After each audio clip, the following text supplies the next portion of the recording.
Yeah, Kingsman, NerdMix, yeah, NDU in this bitch, yeah. Strong man in the building. I'ma flex on them till they feel man. I'ma flex on them till they feel man. I'ma flex on them till they feel man. Strong man in the Yo, you already know what it is, man. It's your boys, and we back. It's been a minute, but finally, we got season three of the Link Up podcast, man. And yo, you know we had to come back and do this joint right. You know it. Emotional damage. That's what I've been going through as of late, man. So our sorries for everything going on, but you know my man over here got big things going with the Sunday Dinner podcast. We got a bunch of stuff jumping off, a lot of projects working on, man. But yo, this man got hit by a train and survived. It's amazing. Man, you know what? We haven't done a link up since the accident, have we? Nah, not at all, man. I mean, I'm not gonna call it a train, but you know what I'm saying. I got railroaded by a white woman. I mean, it's kind of the same thing. Oh my god, that's not the same thing. but that's not the same thing. You know what I mean? But yo, we got guests, and you know we normally don't do this. We really normally don't bring people in, man. But it's been a lot of people. I've been going through some shit. There's been a lot of people looking out, you know what I'm saying, for us and everything. So we got to bring in my man. Trouch, what's popping, bro? Hey, what's popping, my dudes? Man, Y'all it's straight? been a minute. Yeah, I mean, Indeed. we good, man. It just That's feels good. Feels good to see you. It's good to see you, though, man. It's good to see you. It's good to be podding with you. You know what I'm saying? See, the thing about it is, me and Troach, we've been talked about this. You know what I'm saying? Troach is also a podcaster too, so you know you got to get me an indie on there too. Yeah. We'll I'm sending figure it everybody emails for the to schedule y'all to be on Between the Lines, bro. No on doubt. everything, boy. We with that shit, man. That's what they're doing. I mean, I think we got two other people popping in, but there's a reason. There's a reason why I want to get everybody on here, because Mr. Photoshop over here is over there creating things. You know what I'm saying? And since somebody posted this, I ain't got nothing to do with this. I'm Mr. Photoshop. I ain't even do this one. Yeah. I don't know, bro. I didn't do this one. That's Dodie G Mac. Dodie G Mac is he's so cold, and I hate him for it. There's a couple different versions of this. Mm-hmm. One is with a different picture of me, and I said, nah, I don't like that one. You know what I'm saying? So listen, Dodie takes me out of the picture and leaves everybody else in it and puts it back in the group chat like, Rome, hurry up and send me your picture. Swear to God. They've been on my ass all day about a fucking picture, dog. Swear to God, man. My nigga, he dipped and shit. We was waiting on a nigga for like 3-4 hours to come back with a picture. Hours, like, nigga, what are you doing, bro? He was like, shit, I was asleep. Like, you sleep and all that shit. Yo. You sleep. And then I started taking the picture, and I'm like, oh no, I got to go shave. So I had to go grab the razor, the motherfucking shave gel, motherfucking whip that shit up real quick. I got the. Then he went and grabbed the longest cigarette he could find. Yo, and we already got Mr. I don't understand how he's a member of the group, because I thought you had to have a real beard to be a member of this group. Who got a fake joint? Cliffo. It's a different length every time you see him. They keep saying it's a Velcro, but I'm gonna take up for my nigga though. But that shit is very Gandalfy though, dog. You definitely got a motherfucking Gandalf over there. Nah, I saw a video the other day of a barber like drawing lines and then like gluing, you know what I'm saying, pieces on, and then like every time he went, dude had a different beard, you know what I'm saying, different layout. So I was just thinking maybe, you know, it's just whatever the occasion, you know what I'm saying. You got a different beard for every situation. After you one where you saw that shit, man, you know how Facebook listened to you about what you're saying, and I was trying to find some shit. Right. That's true shit. The mic is on. Hey, that was like his permissions is on, bro. They was like niggas be velcroing their beards and shit. Next thing you know, a picture of Cliff O in the news feed just slide up like. I was like, this nigga the epitome of that Velcro beard shit. But I do want to get you three individuals. Dodie might jump in because Dodie helped me a lot too, man. I was going through a situation, you know what I'm saying, mental breakdown. Men are allowed to have emotions, women. I'm just gonna let you know. We're allowed to feel. We are emotional beings just like you. We're just raised to think we can't have feelings. Nah, y'all helped me through a dark spot, and I appreciate that because I got to the point where I wasn't even gonna pod anymore. Like I was done. And it took y'all, man, Troach, when you jumped in like out of nowhere, that surprised me. So I'm like, this dude don't know me from nothing. You know what I'm saying? But he did it. Cliff O was always checking in, man. And when I saw Dodie, G Mac, the legend, Fat Mac. Yeah, with the I was gonna say rallies, but I'm bougie now because I stay in Michigan City, so I'm gonna say checkers. With the checkers cup. Checker rally. Yeah. Really helped me out of a situation, got my mind right, you know what I'm saying, when it got help, and we all good. We back on the running with some big news coming soon involving the Indianapolis Colts that we're probably gonna let go in a couple of weeks. I'm just waiting on them to send the paperwork so we can sign it. So dope as hell. Yeah. I don't root for the Colts, but hey, they already sent the season passes. That's all that matters. That's what's up. Right. Happy y'all get to go watch that bullshit. No. Yeah, it's definitely gonna be bullshit. That's probably why they just giving away season passes now. But do y'all get Mahomes this year? We're not gonna talk about that. Wait. Nah, he talking about playing, not getting. Yeah, boy, I'm finna say, boy. Like no. Wait. If that's what it's gonna be, I was gonna go Super Bowl. No. Say they just signed a nigga for 10 years. What the fuck? Yeah. No, he ain't going nowhere. The plot though for Indianapolis fans though, they plotting on the NFC North counterpart to the Bears. They are plotting on that shit. They hoping that nigga drop, and they hoping he go come to Indianapolis. That's where we at with it. It's and if that's the case, them season tickets is gonna go up. Yeah, I'm gonna be selling them from there. So, but Doe, I was like, when I heard y'all was on the phone with Syndrome and I saw this, man, I was like, okay, since it's out there, we're gonna talk about this. Bald-headed ninjas with beards. And I'm sorry, but I don't understand how any of y'all think that y'all can out-rap Cliff O to start off with. So wait a minute. Now you trying to start shit. Hold up. Now you trying to start shit. You know what I'm saying? They say the person with that when you put that name out there, they say the person with the longest beard is the one that raps the best. No, they didn't say that. I ain't never heard that. Damn, okay. I think Andre. You're not about to make us turn on each other, nigga. Hey, I ain't never heard that. It always been That's what I feel like. I feel like that. I am not. He trying to break the group. He trying to break the group up already. Yeah, hey, I ain't never heard that, but if it's true, then I'm all for it. You know what I'm saying? Yeah. Ain't nobody come here to hear you, Cliff. Ain't nobody coming to see you. That's I'm just saying. I look. I'm holding on to the head that I got. I ain't letting it go. I got a little Kevin Durant. Man, I don't know. They had you got on. Yeah, you got that Kevin Durant on top of your head. Yeah, but a low ball fade hides it. I'm good. I'm good for at least another 5 years. Hey, Troach. So behind the scenes, Indy was, you know, saying like, man, I'm gonna be down with y'all. He cut his hair one time, right? We was like, maybe. But then next time I saw me, the KD came back. He was like, nah.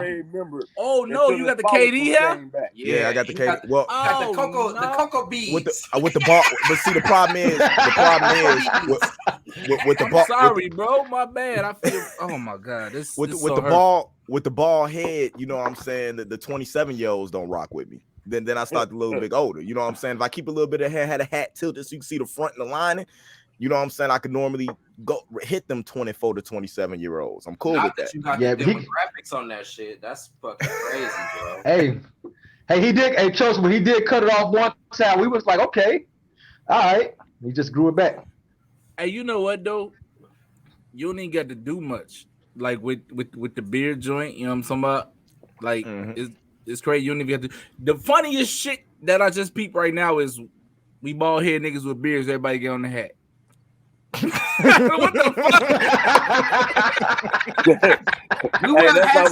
Hey, look, I'm unashamed though, man. I'm unashamed, man. I'm a bald nigga. I've been a bald nigga for a long time. I'm unashamed, but bro, we not ashamed at all. You know, sometimes it be cold, nigga. You know I'm ashamed. I'm ashamed. I'm ashamed. I'm ashamed. I cut my hair off and lost my baby mama. Oh my god! Trying to fit in. Oh, you know what? Trying to fit in. No, you know what? I can understand that logic because once you cut your shit off, you get a lot of attention coming from elsewhere. Now it's like, this what you doing out here? Yeah, these bitches liking you and shit now. You know what I'm saying? It's a lot of pressure coming from side. I had a lot of likes and messages from everybody from like that's when the 36 up. You know what I'm saying? 44-year-old women from like Berwyn, Illinois started hitting on my inbox.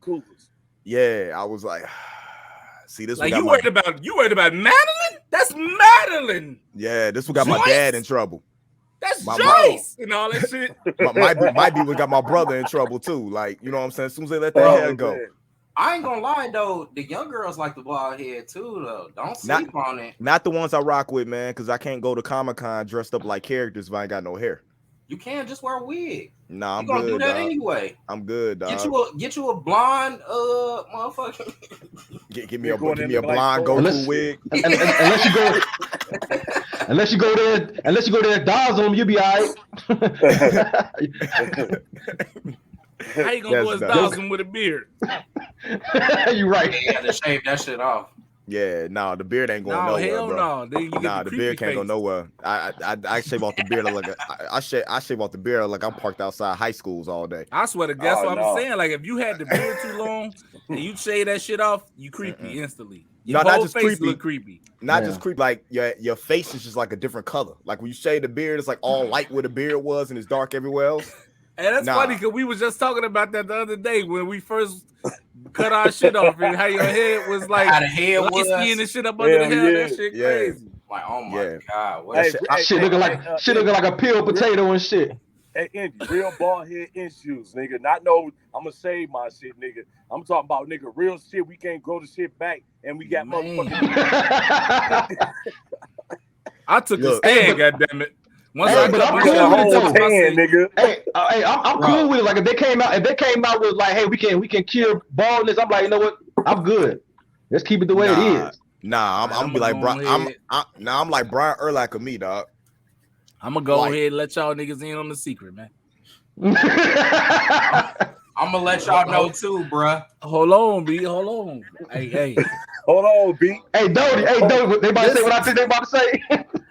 I went to Bosley Medical and got the consultation, my nigga. Hey, them niggas was like 12,000. I was like, hell no, bro. I'm not finna pay a hair note, nigga. A hair note? Do you know how many times I've been on the website, nigga, trying to find the motherfucker, bro? Nigga, this is not no game. Hey, look, I'm gonna tell y'all though, the worst of it though was the Beijing era though, man, for me. That was the worst of it. Trying to get my line dark and motherfuckers spraying shit on, you know what I'm saying? And then it rained or motherfuckers down south. I went to go play ball. Yeah, I went to go play ball. You can't go swimming or nothing. Yeah, like Hey, what was that basketball player they did? Was that Carlos Boozer? Didn't Carlos Boozer had like a looking like a Lego man and shit. I seen the nigga down south nigga with the Mega Man. I seen the nigga with the Mega Man hairdo, nigga with the fucking Beijing over the fucking spots and shit, nigga. Wait, the Mega Man hairdo? Yeah, nigga with the M right there, nigga. He said the fuck out of here. Mega Man, nigga with the fucking Beijing going over the spots and shit. What? That is nuts, yo. That is nuts. That's all bad, dog. Well, what is supposed to come of this bald-headed ninjas with beards, man? Like is this something that y'all are gonna submit and actually get done? Oh yeah, it's official. It's official. Come on now. Oh, for real? It's official. Yeah. That's what I'm talking about. It's basically a whole nother super group out here, nigga, of niggas that can hold their own that's solo artists, but that can hold their own nigga together as a unit, nigga, and we finna smash some shit. So is it gonna be like so it's not gonna be like G Scott and T Clark, where G Scott keeps putting out dates and T Clark's like stop giving out dates because you know what I'm saying, you just gonna keep pushing that shit back. No, we too. That's not the same anyway though, because that's a duo. That's not the same. I can't even comment on that because I don't even know what he's talking about right now. I really don't either though, but I know what we gonna do. Yeah, we flexy over here, man. This is 4-man. We Mighty Morphin Power Rangers, or you know what I'm saying, the Thundercats. Ninja all Turtles. That type of Ninja Turtles. That's what we've been calling ourselves. So I think no, that's not what we've been called. That's what Cliff been calling us. Y'all need. I've been on Cliff's side on that window. So what? Yeah. Can I make a proposal? Because Dodie on that too, because he already claimed, hey, I'm Donatello, nigga. And all nigga. Like, right. He did say that. Hey, PT nasty. Let me find that. To them. He was like, the niggas eat pizza? Oh, shit, nigga, we with it, boy. Y'all done pick characters and shit, nigga. I'm mad as hell. Y'all done claim characters already. Tortinos, nigga, the motherfucking combination flavor, nigga. Yeah. Hey, let me Casey Jones some shit then. I don't want to be a turtle. Right now, let me Casey Jones. I keep getting Raphael. Hold on. I got as always serious and aggressive, nigga. Yeah, bro. Damn, bro. I be chilling though. Nah, bro. I tried to hold you back at that one show. You wasn't chilling. That wasn't my fault though. You wasn't chilling. That was some Raphael finna go fight the Foot Clan on the rooftop type shit, bro. Man. Hey, then when a nigga explained how the shit went down, it made it worse. You know what I'm saying? Like, motherfucker was like, hey, motherfucker did that and he disappeared. I was like, the nigga made me disappear? You know what I'm saying? Like, hey, I was heated, bro. Yeah. I'm just saying, let me Casey Jones some shit like, ooh, leftovers. That's all I need. Just do the album, and then when y'all do the remixes, just let me get on the remixes. Nigga, and clip be Shredder like that. We can Splinter, nigga. Hey, you know what? We can spell Master Splinter. I ain't no rat. India's April. Fuck you. O'Neal. Damn. April. They did make April black though later on in cartoons and shit like that. Yeah. Cool. Now I want to be that rabbit. Whatever that rabbit was, the little samurai rabbit. I don't remember that shit. Yeah, it was like a crossover. It was like a crossover from another comic. They were both done by IDW Comics. I think it was IDW. So basically, they just had animals out here fucking humans up. Basically, man, that's some bullshit, Joe. Yeah, let's go get the zoo and beat the shit out of America. Right. That's balls as hell, man. What's the name? Usagi Yojimbo. Usagi rabbit. What you talking about? I've never seen no fucking rabbit. Yeah. That's the beautiful thing about this stuff. Hold on. Hold on, my bad. Go ahead. I'll show them to y'all right quick so y'all can see, boy. Homie right here, man. Homie right here. I'm about to turn my shit side. I'm gonna say that like the roof that Trost was on when he got thrown through the ceiling on the first one.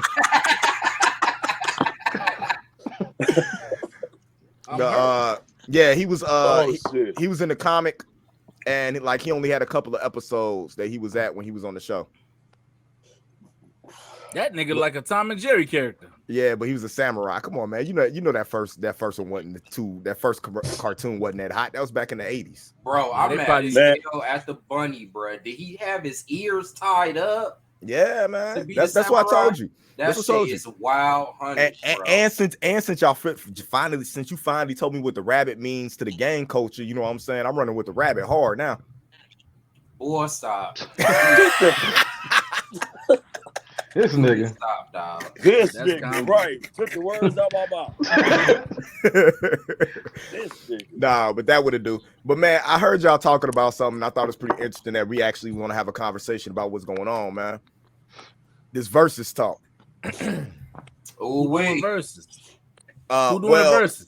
Well, first off, Dr. Dre made a post that said Eminem versus who? Nobody.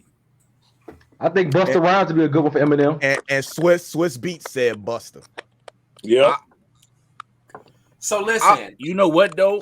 I'll go ahead, Sam. Before we get into it, I just want to champion myself and Indy because long time ago we had been said this shit. Facts. We've been saying that shit. Like first season, the first season of the Link Up, we said this. Eminem versus Busta Rhymes probably makes the most sense for him. I still kind of wonder how it goes though. But so to set this up though, there's been I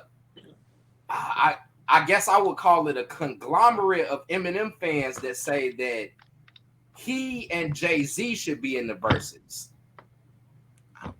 See, that's all right. So, you know how I feel about that. Go ahead and finish your thought, Ron. My bad, bro. I'm gonna let you finish. No, everything. That's it though. I'm just putting it out there that it's a lot of Eminem fans because you know they're worldwide and they storm the motherfucking castle anytime motherfuckers say something about Slim Shady. They said that it should be Eminem and Jay-Z. Now, pros and cons. Probably the pros is that they came in maybe around the same time. They're from the same generation because Jay-Z's real run was in the early 2000s, and so was Eminem. But how do y'all feel about that? I don't like that at all, to be honest. I don't like that at all. I feel like if you're gonna put, I could put the perfect verses together, like as far as characterisms and hits and you know what I'm saying, just stage presence, performance, all that shit, bro. But it's gonna have to be co-op because Busta and Missy is the coldest verses you could ever put together. Period. Busta and Missy Elliott, that's a whole concert, my nigga. And when it comes to Eminem and when it comes to verses, I feel the thing that he lacks the most. M is one of the top. He's a top tier lyricist, hands down. Nobody's ever gonna take that from him. But M's stage presence is nothing compared to even some of these young cats that are out here. But you know what though, Jay's ain't either. Jay don't move around at No, all. I think Jay has great crowd control though. Yeah, I think Jay controls the crowd better than what M does, and M doesn't have the. M has a really good catalog, right? But he doesn't have a Jay-Z style versus catalog. They don't think they blend together because like what you go how my name is like it's not really like what would you that was my point.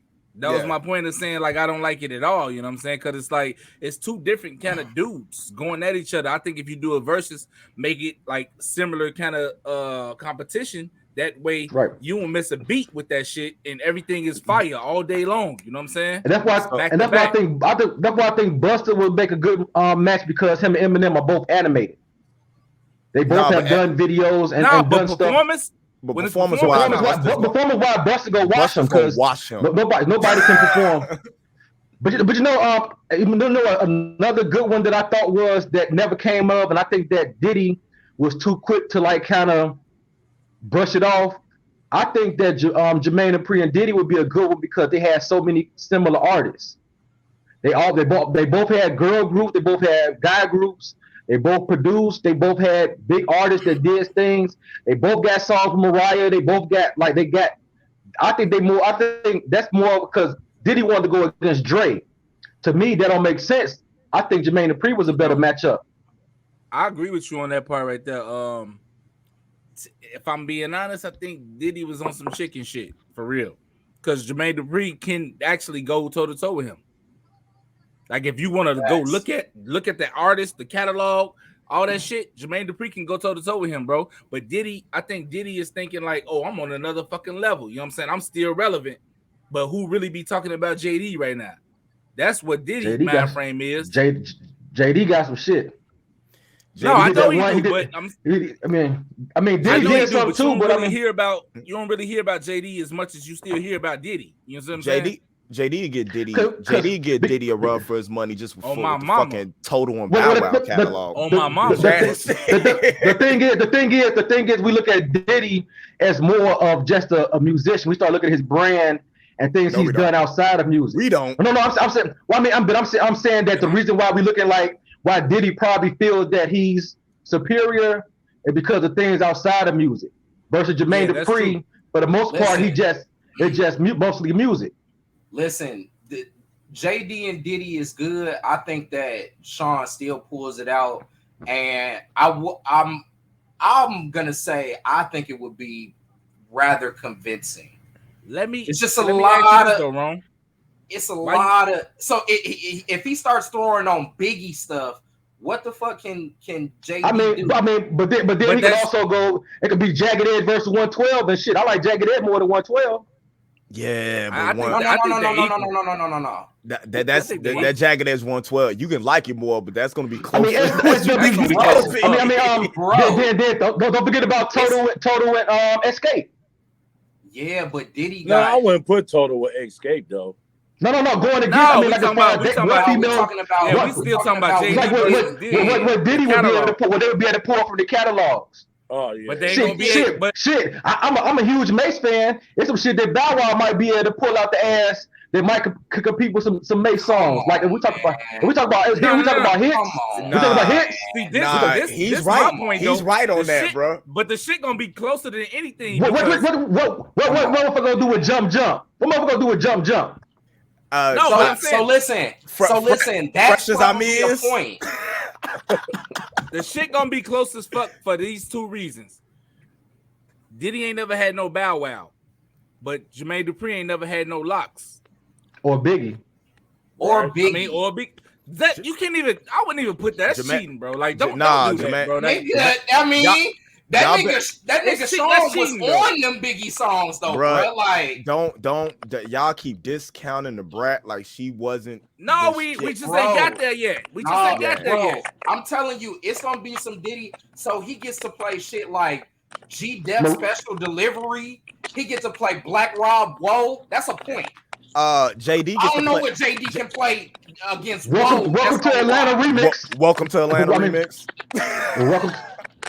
I don't know, nigga. Against Whoa. Hey, wait, what you do with Sleeping in My Bed remix with the brat and what's the name of them? Cisco now. I ain't gonna lie. You gonna be with that. Shake It Off. I Need a Girl Part 2. Or Shake It Off with Mariah Carey. Shake It Off with Mariah Carey. Man, I think he did that whole. I think that makes more sense than Dr. Dre though. That definitely makes more sense than Dr. Dre. Yeah, easily make more sense. Yeah, it makes a lot more sense because I think Dr. Dre smokes the shit out of most of these niggas. He's got his hands in too much shit. Nigga, Dr. Dre, that because this nigga, you gotta think about it. That nigga coming from the 80s all the way to now. Correct. Yeah. What did y'all say? What did y'all say about Diddy playing something? I mean, because JD got what? He could play Money Ain't a Thing. Yes, that's my fucking shit though. and that's with that was my fucking shit, boy. Hey, you acting like he ain't had Loon though. Diddy had Loon though. Yeah, but that's easily the same. Hey, that Loon shit. Yeah, Shine. You can't do too much with Bad Boys. Shine, nigga. You can't do too much with Bad Boys. Loon is the discount Mace. Shine was the discount Biggie. That's all that was. That's and I'm still strong saying that. I don't feel like that though. But I'm still a strong believer. And I'm still a strong believer that you can't do nothing with All About the Benjamins. That's just a win, no matter what you play against. Yeah, that. but nigga, who wrote motherfucker all about the Benjamins? Nigga, Jada did, nigga. Yeah, the locks, nigga. That's still fall under Diddy though. Right, that's still his team. Yeah, no, nigga, that fall up under Jada. You ask me, nigga. and if you try to do that, versus battle right now, and you bring the locks out, period, them niggas is on top right now after that Dipset shit, bro. Yeah. They're gonna automatically be biased to win. The Bad Boy is biased to win after that right now. I'm gonna tell you, after the Bone Thugs and 3-6 Mafia versus, this would be the most star-studded versus in the history of anything, bro. With Diddy and JD, oh my fucking God, they're bringing everybody out. Everybody, and that shit is gonna be crazy. You think one thing I can say about Diddy and JD though is both of them niggas gonna be some dancing ass niggas on that stage. Nah, the one thing about that is who does Mariah come out for? Both of them. Both of them. Can Diddy get J-Lo to come out? Oh hell no. No. Shit, but Ja Rule didn't even get her come out. But JD can. Hey, I gotta go pick up my queen, dog. I'm gonna get back to y'all in a minute. Nah, it's all good, bro. Do what you gotta do. Do what you gotta do. That comes first. Right.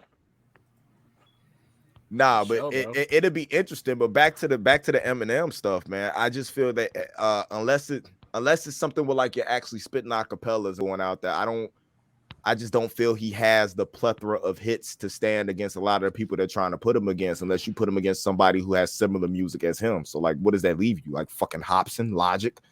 Like there's I'm not gonna agree with that all the way because he got hits that can stand, but they just different kind of hits. You see, like Eminem hits was different.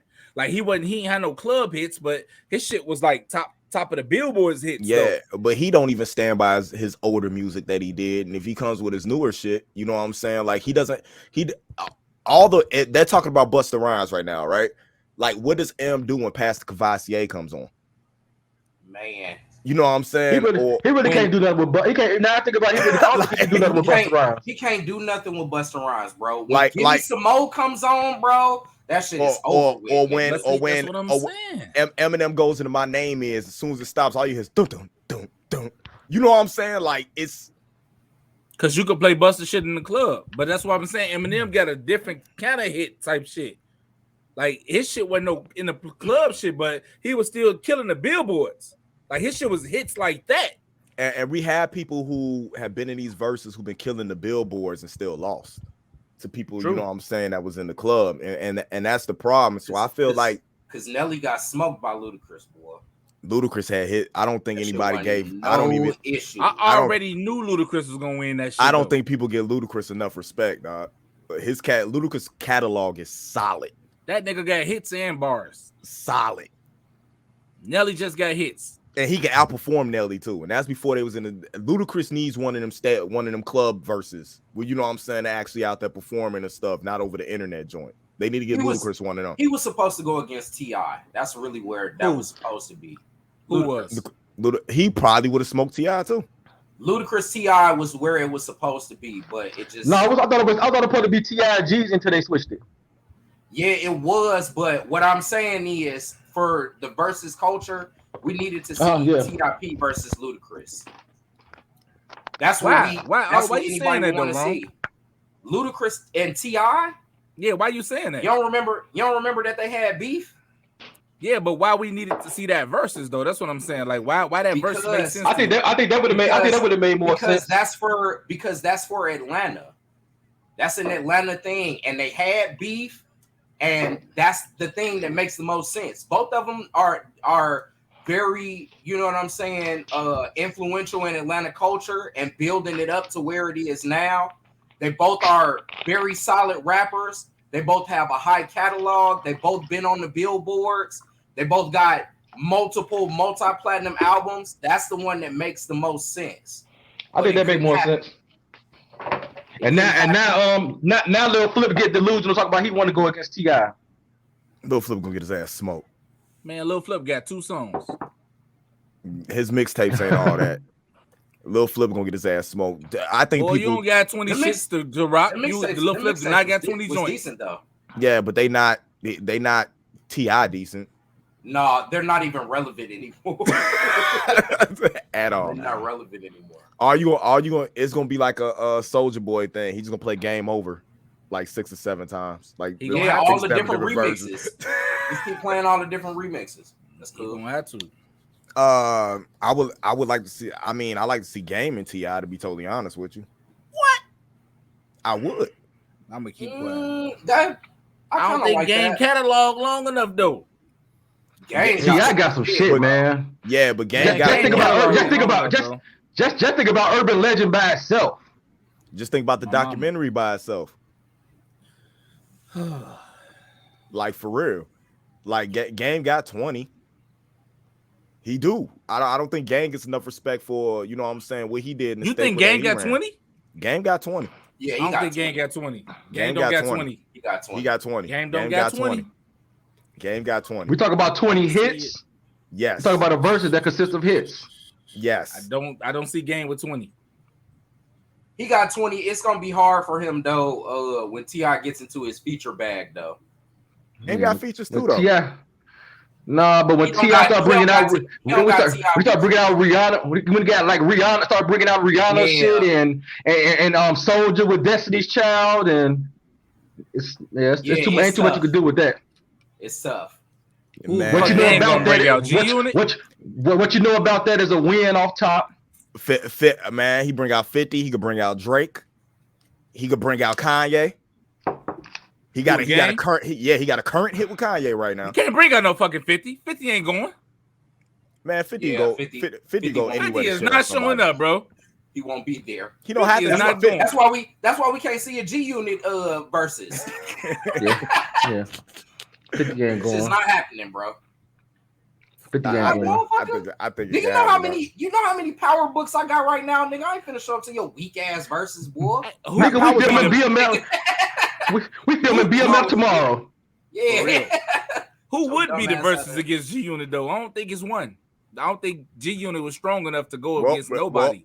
Nope. My God, are you serious, bro? Yeah, I'm dead ass serious. G Unit. Well, you got to remember when they all able to pull for their individual catalogs too.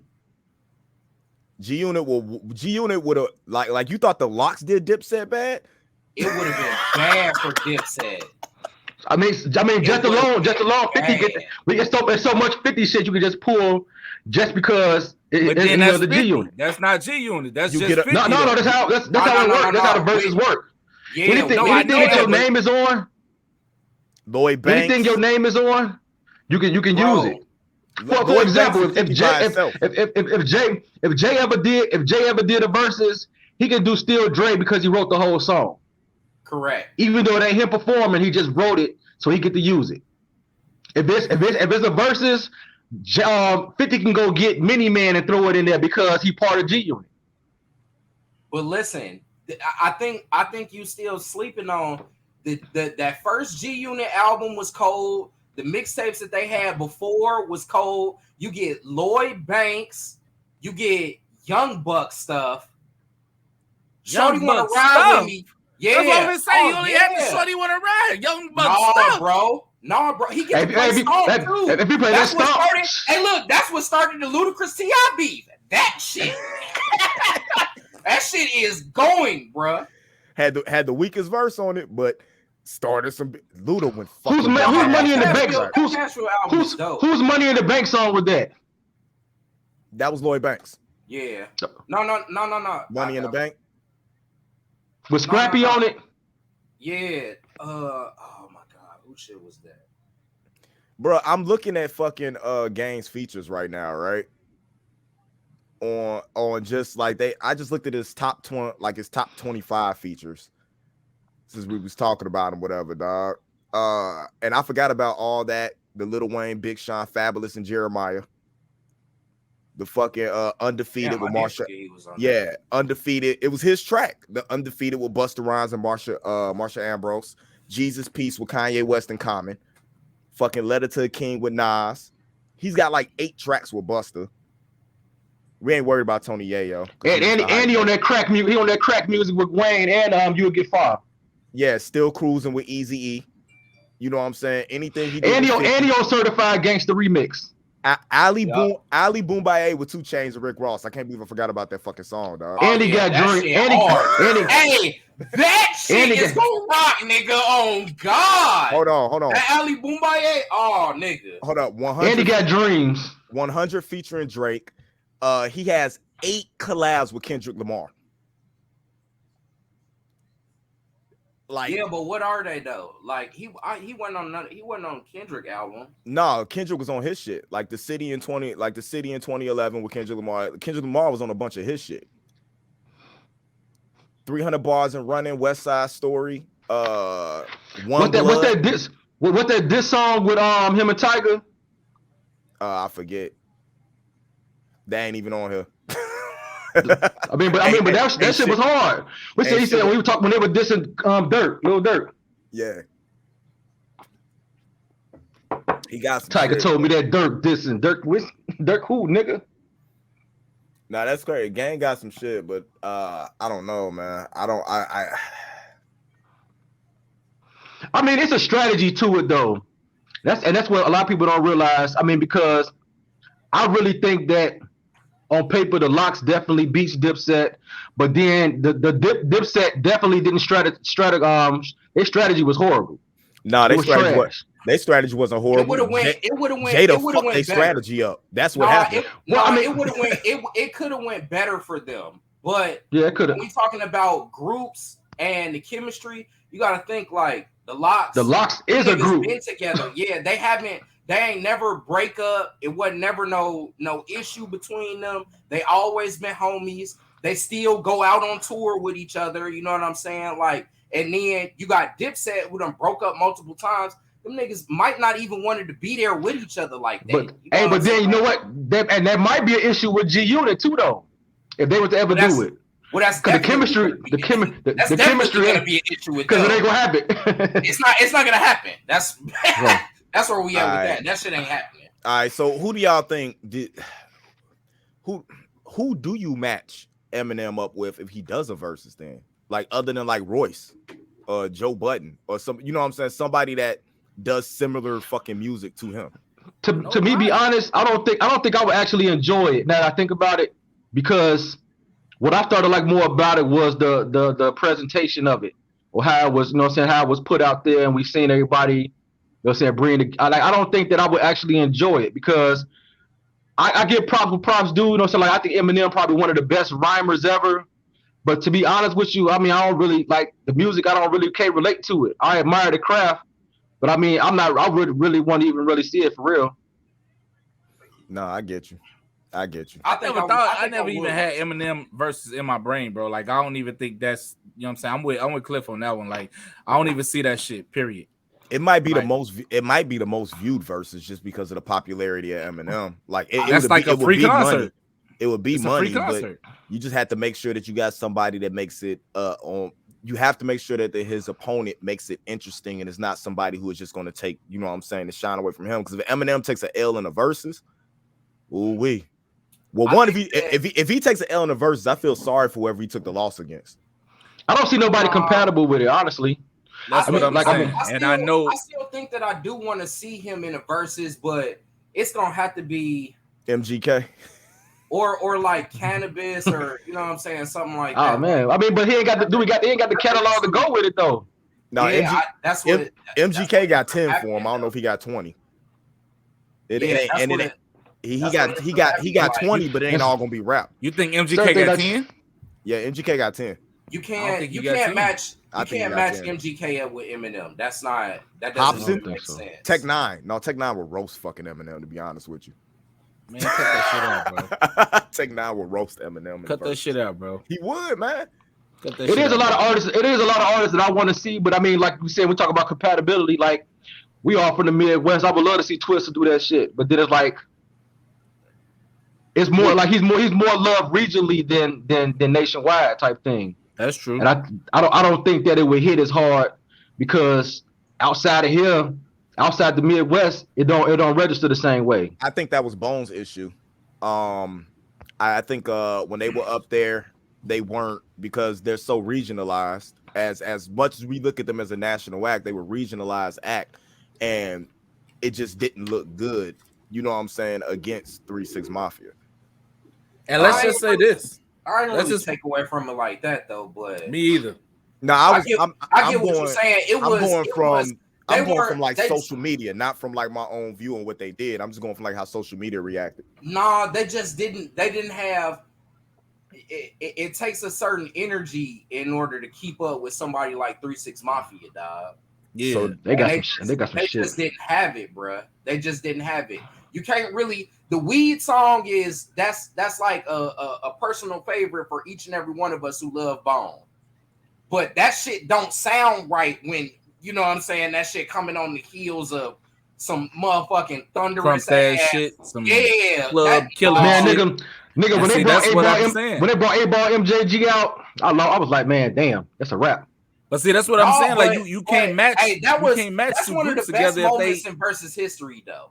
They play Notorious Thugs, and right after Stay Fly comes on, nigga, you got to be kidding me, dog. I was up in my fucking room like, oh shit, nigga, and had Busy go, my TV and shit, nigga. Had Busy go bananas, word for word for Notorious Thugs, and it was like, all right, Stay Fly. Yeah. Hey, but see, that was my whole argument though. Like, you can't put two different styles kind of grouped together. You know what I'm saying? Like, before versus, you need to match them shits up with each other. Like, you can't put no Bone with no 3-6. They two different type of styles. That shit don't match up. You know what I'm saying? Yeah. Same thing with the Twister shit. Like, who the fuck would you get to battle Twister? Nobody. Tech 9. No, Tech 9 about the only person you can get. But Tech 9 don't got shit like Twister got. Twister is a smooth ass pimp flowing type of nigga. Tech 9 just be going. He like a Uzi that just roll. But that's like the only person that you could. That's like that's match up. I mean, Tech got some smooth pimp stuff, but Tech's gonna go for the stuff that he knows gonna hit. Maybe, and like you said, it's gonna be that clip unloading because he ain't gonna stop. Maybe Busta Rhymes too, but like even that Busta Rhymes he gonna eat Twister up. You don't want Twister ain't gonna survive. No, Twister got some shit though. He don't got the longevity as Busta though. Busta got shit from. He got the longevity. He just ain't got that stamp of approval like Busta has. Because I mean, Twister back when he was talking to, I mean, they've been rapping around the same amount of time, but it's just I mean, let's not forget Kamikaze had some shit. He get to play slow jams. I mean, but Busta just his shit. Got them Lil Jon features and motherfucking Twister got some shit, nigga. No, I hear that shit, but when you okay, so let's just do this. Nah, Busta Rhymes. If you play, what song or songs do Twister got that's better than fucking Dangerous and What My Eyes Could See? Neither one, nothing.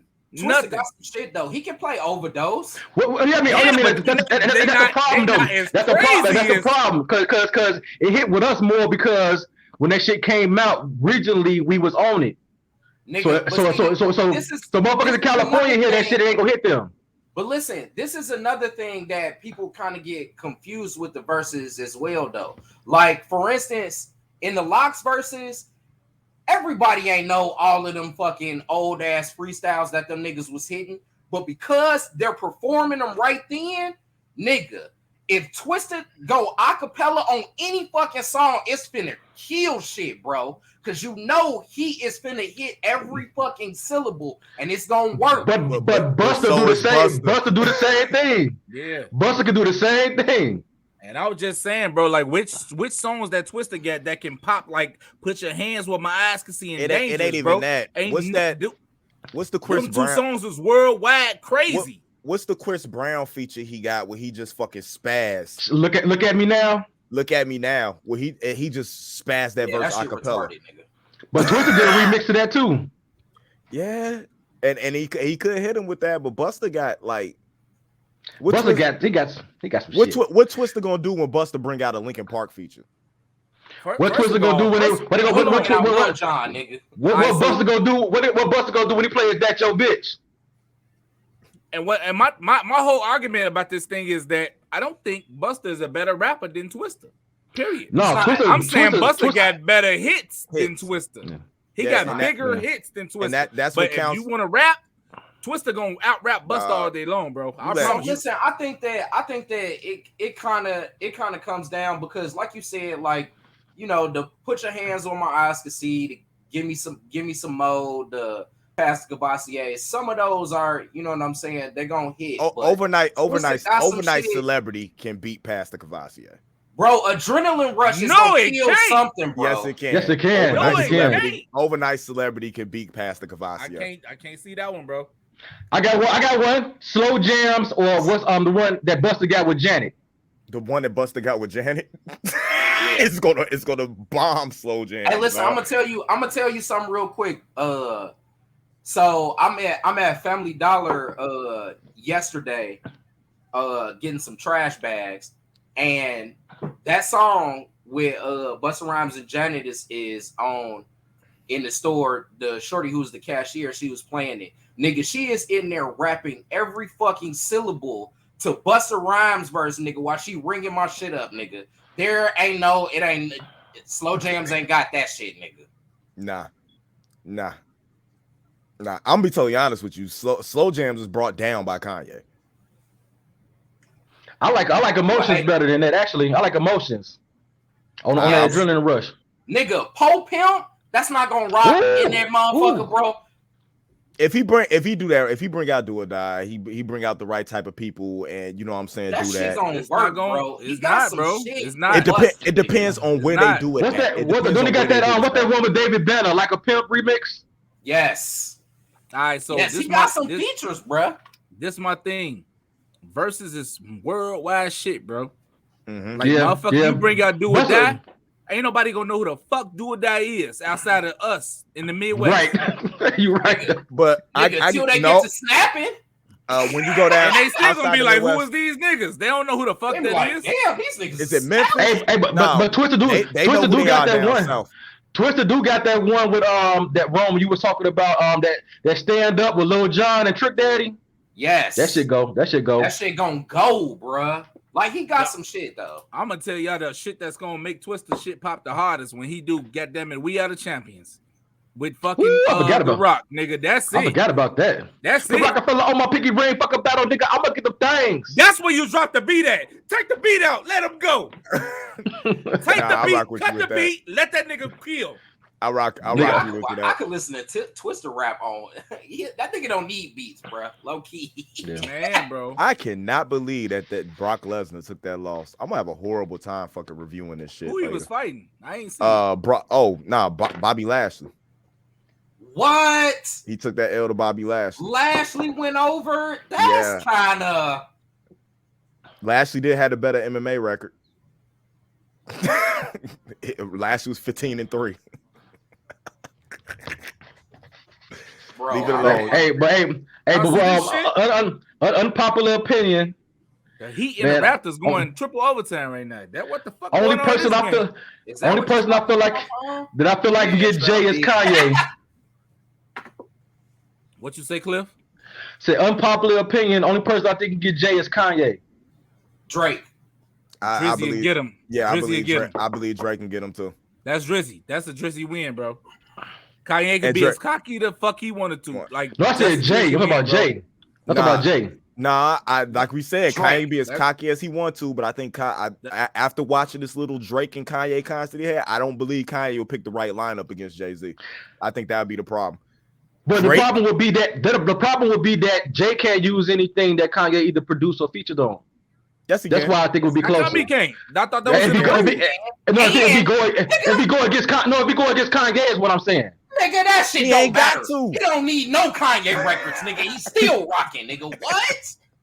I mean, what I'm saying is that take away from most of Blueprint. That take away from most of Blueprint. The reason why people this though. The reason why I say Jay, this nigga done did 2 B-side concerts, 2 hours apiece. B-side concert songs with no videos, and that shit was rocking like a motherfucker. Jay, he don't need no Kanye beats. I'm gonna tell you right now, he gonna look at Kanye and be like, I made this track hot. Facts. That's exactly what I made this hot. He don't need a single Kanye beat, bro. Well, I mean, I went to the Watch the Throne concert, and I mean, it was like one of the few times that I seen Jay perform, but I was impressed by Kanye because even though he has huge songs as well, but just the way. Like his presentation, like was better. I mean, all Jay gonna do is out cool the motherfucker. Like it ain't gonna be no Ciroc on the stage. It's gonna be some Ace of Spades, and he, you know what I'm saying, could probably have on a tuxedo or some shit. That's where he at now, dog. What happens when Jay starts fucking bringing Justin Timberlake and shit out? His wife. This nigga gets to bring his fucking wife out on stage. Cheating. That's cheating. Nigga, they can do like 3 or 4 songs straight, nigga.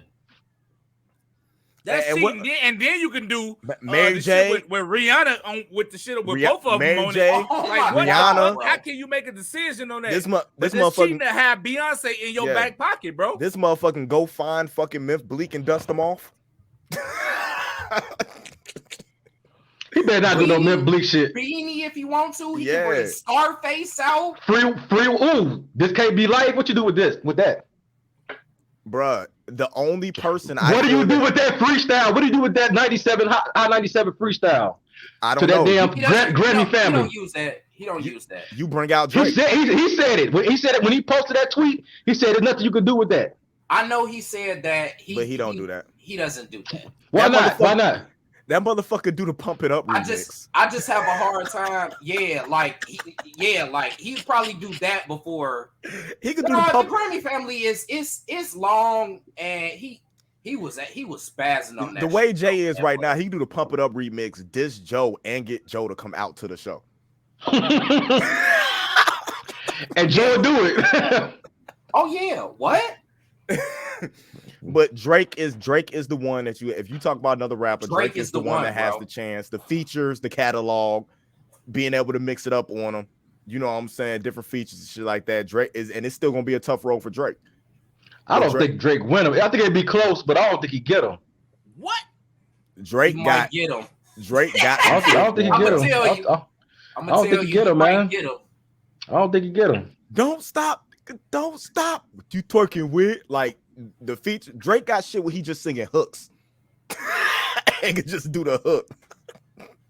Like I'm gonna just play Girls Want Girls 20 times. Girls Want Girls 20 times. That's it. That shit cold. You know what I hate about them two though. The more they do songs together, the more I hate them. Who? Like Lil Baby? No, Jay and Drake.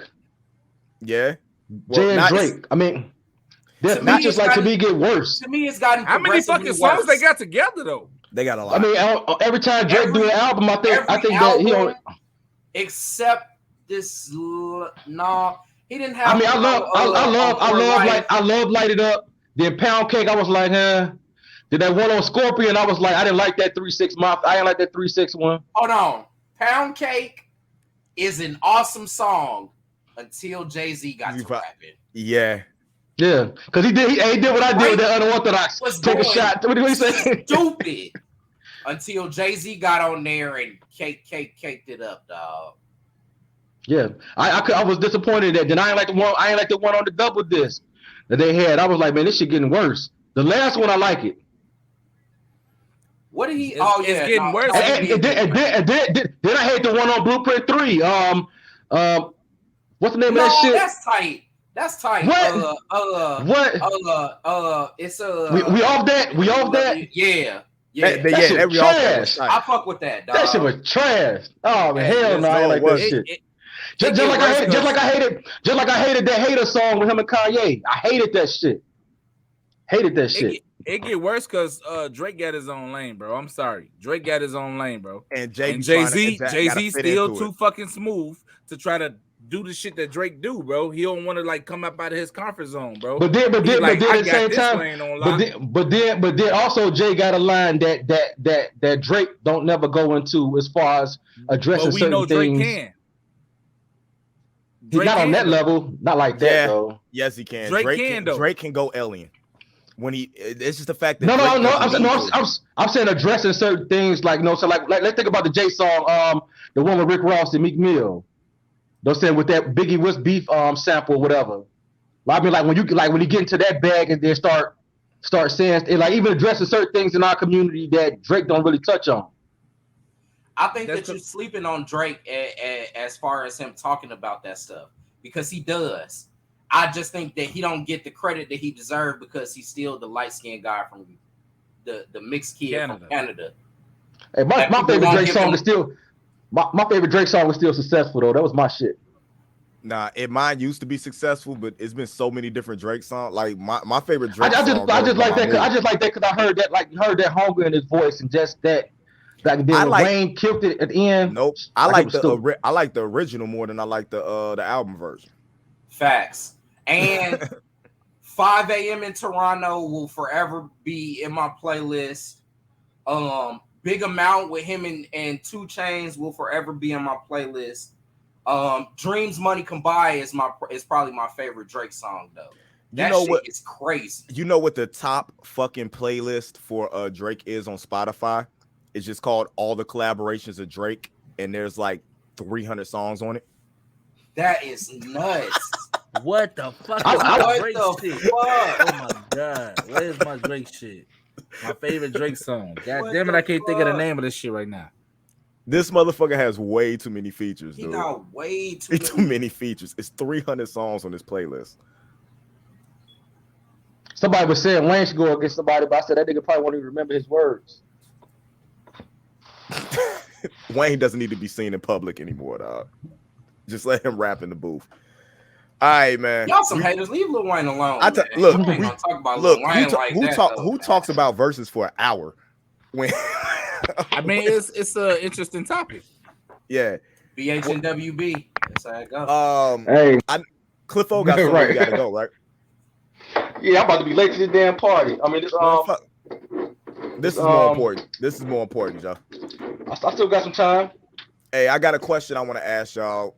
Since I brought up Spotify, that was a cool segue. If I would have actually jumped on it like I should have. The shit with Drake and Jeezy. That's my favorite shit. Which one? Don't they got more than one? Which? Round town with the in the windows down. Yes. That's the coldest shit Drake got. They fucking spazzed on that shit. I want y'all to check this out right quick, man. How do y'all feel about this? Y'all all know what's going on with Neil Young, right? No, I don't. Who? All right, Neil, you don't know who Neil Young is, dog? Let me get my glasses. I can't even see that shit, nigga. I'm finna read it. Don't worry about it. It's just there for the other people, so they can see visuals. You know what I'm saying? Neil Young is basically at war with he's not at war with Spotify, but he pulled his entire catalog off of Spotify due to what's that podcaster name? Joe Rogan. Due to Joe Rogan having misleading information about vaccines and stuff like that, like misinforming people about shit. So he pulled his entire catalog off of Spotify. Now he has an ally in his battle against that because Joni Mitchell, another prominent artist, you know what I'm saying, older singer-songwriter, says she stands with Neil Young and she's removing all her music from Spotify due to the irresponsible people spreading lies and costing people their lives. I stand in solidarity with Neil Young and the global scientific and medical communities on the issue. Mitchell is the first major player to follow Young in leaving Spotify, though Peter Frampton, David Crosby have both shown public support for Young alongside his wife, Daryl Hannah. That Mitchell would openly back Young to stand against the streaming giant should come no surprise. The singers who both got their start as in the Canadian folk scene have been friends for nearly 6 decades. Now, with this, it seems like it's becoming a prominent issue when it comes to our man Joe Rogan, and there's more people rallying and allying against who is the biggest podcaster in the world right now. There's nobody makes more money or is bigger than Joe Rogan at podcasting. It's not even close. Been number one on Spotify since he got there. You know what I'm saying? It's basically the start of the podcast movement, which some might say Joe Budden got there first, but they didn't start signing podcasters like crazy until after Joe Rogan got there. How do y'all feel about artists using leverage like this in order to, I don't know if this is semi-political or if this is, you know what I'm saying, they're doing movements, and other artists that are following behind them, because there have been some other artists that have come forth mostly from, you know what I'm saying, rock and pop genres that are mounting to get to do the exact same thing. Well, so upon reading that, I didn't know that Joni Mitchell and Neil Young had been friends for that long. So it kind of seems like it's a friendly, you know what I'm saying? When your ally goes to war, you kind of jump on as an ally to take on the big bad wolf. But I think that it's a strong move, and I'm happy that artists are sticking together in that regard because I think that they can change some things. I don't necessarily know if it's going to change this particular thing. Like, I don't know if Spotify is going to come down on Joe Rogan because at the end of the day, he's number one. He can pull his shit from Spotify and go anywhere and get money too. But at the same time, we knowing that he's still under contract, I think that it says something. It says that these people not gonna stand up or these people not gonna stand for the bullshit, and they'll go at whoever. I think it's interesting though that they're attacking Spotify instead of more so Joe Rogan, like, because that doesn't really hurt. It doesn't really hurt Joe Rogan like that. It hurts Spotify. Well, I think the reason why it hurt both. I think if he they number one like income pulling nigga, you know what I'm saying? Like that definitely make them take a hit. Like he already got his money. He got his money. If anything, it probably affects Spotify and them individually who chose to leave. Because they pockets probably, like, let's say somebody that's a fan of their podcast only got Spotify, so now you losing money yourself. Joe Rogan already got his bread. Hold on, here we go to get a little bit more clarification on it. Spotify lost more than $2 billion in market value after Neil Young pulled his music over Joe Rogan's podcast. Neil Young has 42 albums that were on Spotify. 42 albums? Yes. Like, hold on. Let's just back up because I'll recant my statement. Let me take that back now. I'm like, what the fuck is Neil Young doing out here? Like, what? 42 albums. He's since like the 1960s. Yeah, he's like. Can y'all hum something that I might know? Y'all got something. I mean, y'all got something I might know. Look, here you go. Spotify. Because y'all said folk. It's folk. Nah, he just started as a Canadian folk singer. He does a lot of country, you know what I'm saying, like soft rock, you know what I'm saying, different like that. He's like white people's savior. Neil Young is, but he's like cool with all the older black people. Yeah. Okay. Yeah, but he like kind of hippie, kind of a hippie dude. Well, I changed my mind on what I was thinking initially. Then I think that it's more they going by what they stand on. I mean, like it ain't even about the money; it's about principle. So I mean, I can respect that. Respect that. Neil Young ain't hurting by taking his albums off of Spotify because I can respect that at all, because that all Apple's gonna do is be like, well, we'll give you more if you just keep it here and don't take it back there. I mean, he'll get money. It seems like it's more about principle and just so I mean, and I'm all about people standing on what they believe in and standing up for themselves and expressing themselves and defending themselves and things like that. So that seems like something that wasn't even necessarily. It wasn't about the money. It was about principle and how they felt. So I respect that. Though, how do you feel about it being an attack on the company that pays Joe Rogan instead of it being like? I don't think this is basically what happened. The Spotify shares fell on NASDAQ 6%, January 26 through 28. Over the same time period that the tech-heavy NASDAQ composite index rose 1.7. So the NASDAQ was going up and their shares fell. That came after Young announced Wednesday that he was demanding the company to drop his music, writing that Spotify has recently become a very damaging force via its public misinformation and lies about COVID. He didn't cite Rogan by name, but referred to an open letter from doctors and health professionals issued earlier this month calling on Spotify to crack down on coronavirus-related falsehoods on the Joe Rogan Experience. And all they were asking for was before his podcast to put an ad that, you know what I'm saying, we don't support these opinions are and these opinions and stuff like this that. This person and this person alone, right? Yeah, and they didn't do it. And that's all they were asking for because they don't want to piss off Joe Rogan and have him, you know what I'm saying, decide that he wants to go with something else. That's their new baby though, man. They got a lineup and that's the new young hot hold on chick that they just got though, man. Like Hold on. Investors have been rattled by signals that Spotify's growth may be slowing, particularly after Netflix's warning of a significant cool down in the first quarter subscriber net ads.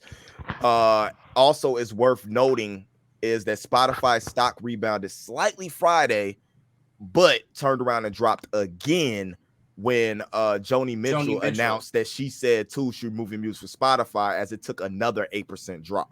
So listen, I think as far as the investors are concerned, they're kind of fearful that it may be there may be more artists that rally behind this and start pulling their music from Spotify. Now names that are listed that are thinking about doing the same thing are the likes of Stevie Wonder. Oh shit! and Ron, to answer your question though, Ron, because you said why they not just coming at him, but when you like up there like that, you got to come at Spotify in order to get to him. And then we know what's going to happen is Spotify start, because they ain't go, because they, like you said, Joe Rogan, they baby now. They're the one, they paid them all this money, but now I can make moves to make y'all start losing money. Now y'all got to feel like we got to hush this nigga up, because he's doing too much with it, what he's saying. So that's the way to get at him, by doing what they're doing. Disney is also thinking about pulling their soundtracks off of Spotify. Come on, bro. That should have been did that though. Going to Disney should have came with their own shit though.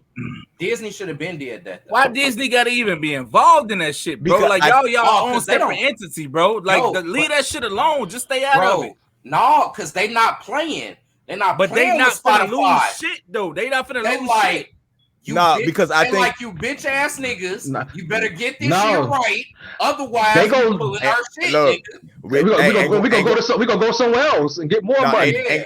Ain't gonna be no more. No, what's that song that's hot right now? We don't talk about Bruno. That all the kids is. Disney could have just stayed out of it. They're gonna sustain regardless, bro. Yeah, but they ain't had nothing to do with. They could have just stayed out of that shit. Yeah, but it's a power play. It's a power play in order to. Well, no, against one it's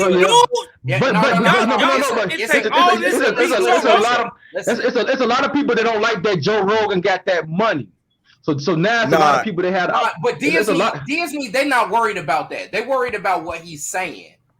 Disney is taking a strong stance about the vaccine and stuff like that. And even had issues with their own actors coming out and talking against it. Most notably Letitia Wright, who is, the star of Black Panther 2, and the chick who stars in Ant-Man 3 alongside Paul Rudd, who both have been against, the vaccine and talking out about it and those fires that they had to quell because of people coming at them.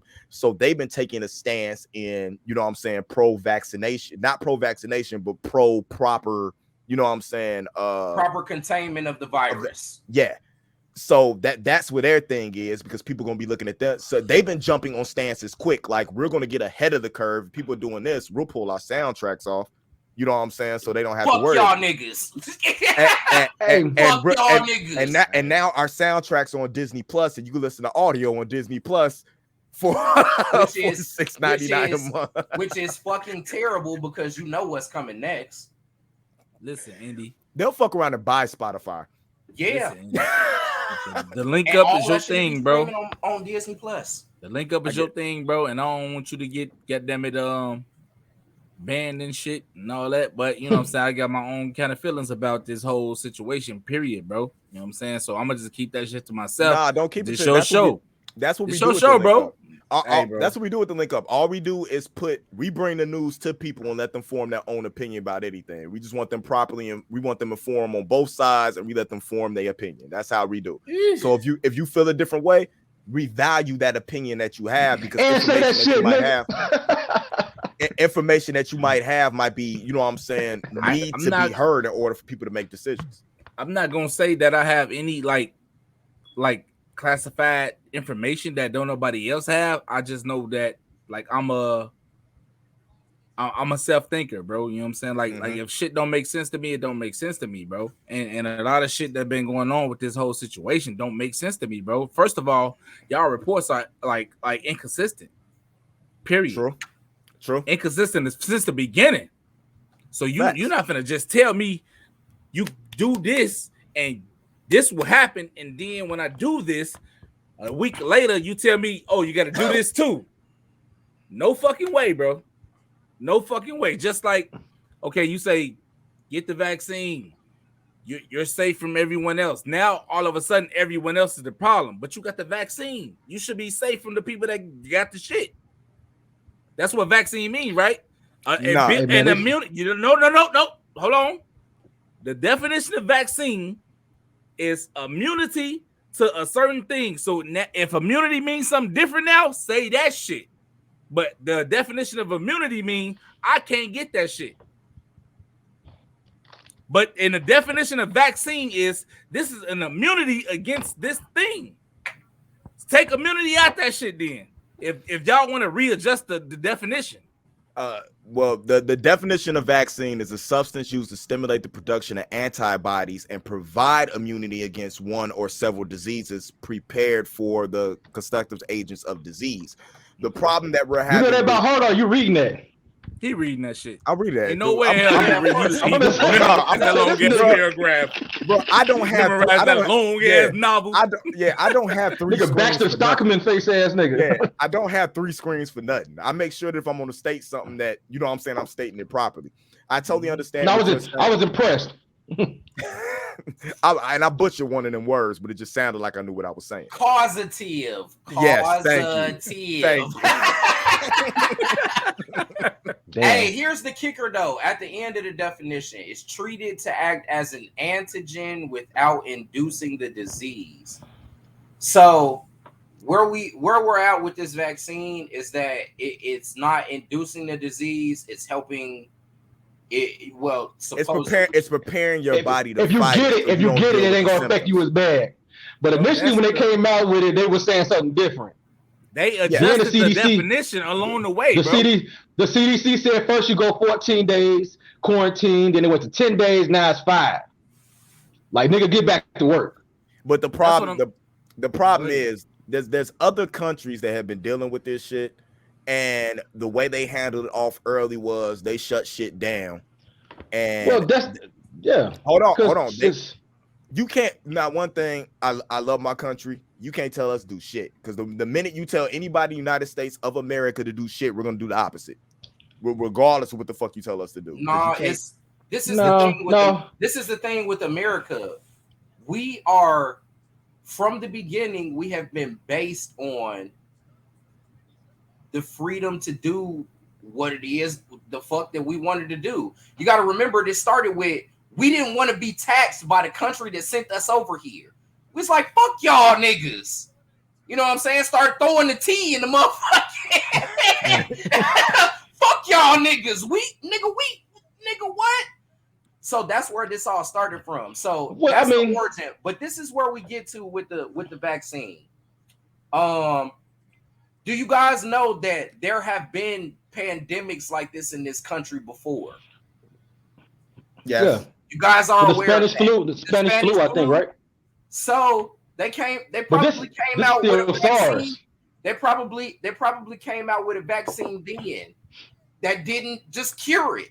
You know what I'm saying? Like, there's a progression that comes with that, and motherfuckers was walking around for 2, 3, 4 years with masks on during the Spanish flu. So this is not anything that's necessarily uncommon, but it's just in this day and age, because we are so connected now because of the internet and because of phones and things like that. Like, nigga, it's not 1916 no more. So everybody knows what's going on at rapid speed, and we're coming in contact with each other even more, which is causing it to spread further. Well, I mean, along with that, you got to remember that Kanye said back when it's on the debut album, said cover your face look like you got SARS. COVID-19 is just the 2019 version of SARS. But one thing about it, when Trump got in office, the department that actually kept the United States from getting a lot of things coming into the country, he shut that department down. Mm-hmm. So then when he got to the point that it made its way, and Barack said that one day in the near future is going to be a pandemic coming out here, going to be some type of disease. And that's why the original SARS, like when you see everybody with the covering their face up, it was all in Asia. It didn't really cross over here like that because certain measures were taken to prevent it to come over here like that. That number one, that's correct. But SARS, they have figured out something in order to cure it as well. But this is still just a 2019 version of SARS. Right, but what we're dealing with now is something that I mean, it's just a different strand. Like the flu has different strands. Right, but they come out with a flu shot every year that prevents you from getting it. They haven't figured out yet how to get rid of it. You get what I'm saying? But don't play with my body, then, bro. Don't play with my body. But even that. So I was in the military. I had an anthrax shot. They basically inject anthrax in me. With the flu vaccine, they inject the flu into you. Right. Now all of a sudden, this is labeled as a vaccine, but they're saying that we're not putting COVID in you. That's correct. Right. All vaccines, they don't necessarily put that particular disease in it. If you go back and read the definition, that's what it's saying, is that they don't put the disease in you. They're putting something in you that's going to combat the disease. To boost your antibodies. Yes. Yeah. That's going to help you take care of it. I don't be trusting the motherfuckers anyway. All I know. This shit don't make sense to me, because how are the people that don't got the vaccine a threat to you if you got the fucking vaccine, bro? Because it's not them being a threat. It's about you. It's about now, because you had the vaccine, you're asymptomatic. And the problem is all these places you walk in, whether it's Walmart, whether it's different places you work and shit like that, telling customers, if you're vaccinated, you shouldn't have to wear a mask. No, if you vaccinated, whether you're vaccinated or not, that's how it started though. And they keep switching shit up. There's no consistency. Still have to wear a mask. There's no consistency. Because they're putting it state by state. There's states out there where you have to wear a mask. The state of Indiana is just fucked up. Correct. I just think it was crazy. I just think it was crazy that I caught COVID right after I had I got the vaccine. So I went a year and a half. I quarantined with my boys, tested negative, and then the moment that I get the vaccine, COVID night happened. I'm gonna tell you like this. I've had COVID 3 times, starting when the fish started. The first time I had it, I didn't have the vaccine, dog. I was in the hospital for like fucking 13 days. I was in the hospital, fucking lost a bunch of weight and shit like that. I had to get the vaccine in order to be able to see my daughter born, because going in the hospital, you had to have the vaccine in order to go in there. The second time I caught it, no symptoms. The third time I caught it, the only thing I had was body aches and headaches. I think that I think you should stay away from whoever you be around. You know, I got a 1-year-old and a 4-year-old to be at daycare, and it's no keeping them out of my face. It's no keeping them around. Carriers, boy. I wasn't gonna get it.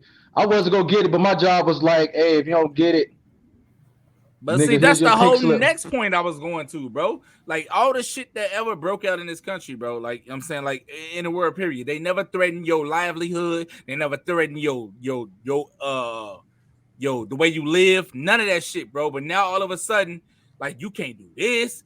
You gotta get fired and all that. You can't go into these places. You can't even live now. Like, bro, it's never been that fucking serious. Like, what's going on with this one? Where y'all making motherfuckers get this bullshit. Hey. That don't even work. It don't even work. I don't trust that shit. Y'all see when they killed the monkeys a couple days ago? With the outbreak, some monkeys fell off a truck that crashed, and then the government killed the monkeys. Like, what the fuck these monkeys do? They ain't trying to catch them or nothing. They just killed the motherfuckers. Yeah, that shit was crazy, bro. I didn't see that shit. That shit sound wild. Nah, that shit was crazy. I understand. I understand the thinking. You know what I'm saying, behind the situation, how everything Tuskegee. Going, and how y'all feel. We scared out of Tuskegee. Yeah, and how y'all feel about that. But for me, you know what I'm saying, coming in like, yo, I can't take the risk. I'm still wearing masks and everything like that, and I can't take the risk of having somebody around me, close to me, that's older, you know what I'm saying, getting sick or anything like that. I got to protect them. That's where it came down to me too, Troach. Like at the end of the day, like my job did mandate it by a certain date, but I had already planned to do it anyway because I knew that there's certain people in my life that I'm gonna be around, and like for instance, my mom, she's older. You know what I'm saying? She's in her early 60s, and she has bronchitis. You know what I'm saying? That's a major risk when you talking about dealing with COVID. If she were to catch it, but here's the thing. Here's the thing though. Wait.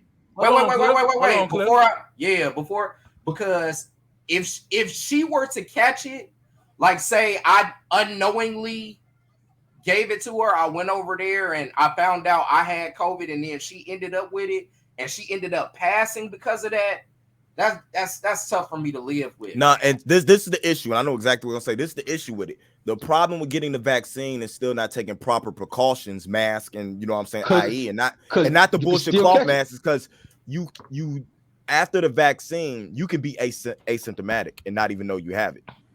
And then the horrible thing about COVID is after you had it, you can still test positive for 90 days after you had it. So can I say that's yeah. Go ahead, Cliff. I'm gonna come at you. No, I would go like my grandparents, like on Thanksgiving, like we have like finally getting up. Then it was like, well, if family come over here, they ain't got the COVID vaccination card, they can't come in. I said, but that shot don't keep you from catching it and giving it to somebody else. I mean, like so. I mean, if I am vaccinated, that doesn't stop me from not only getting it, but it doesn't keep me from giving it to somebody else. So it's kind of like pointless. You gonna keep. That was gonna be part of my point.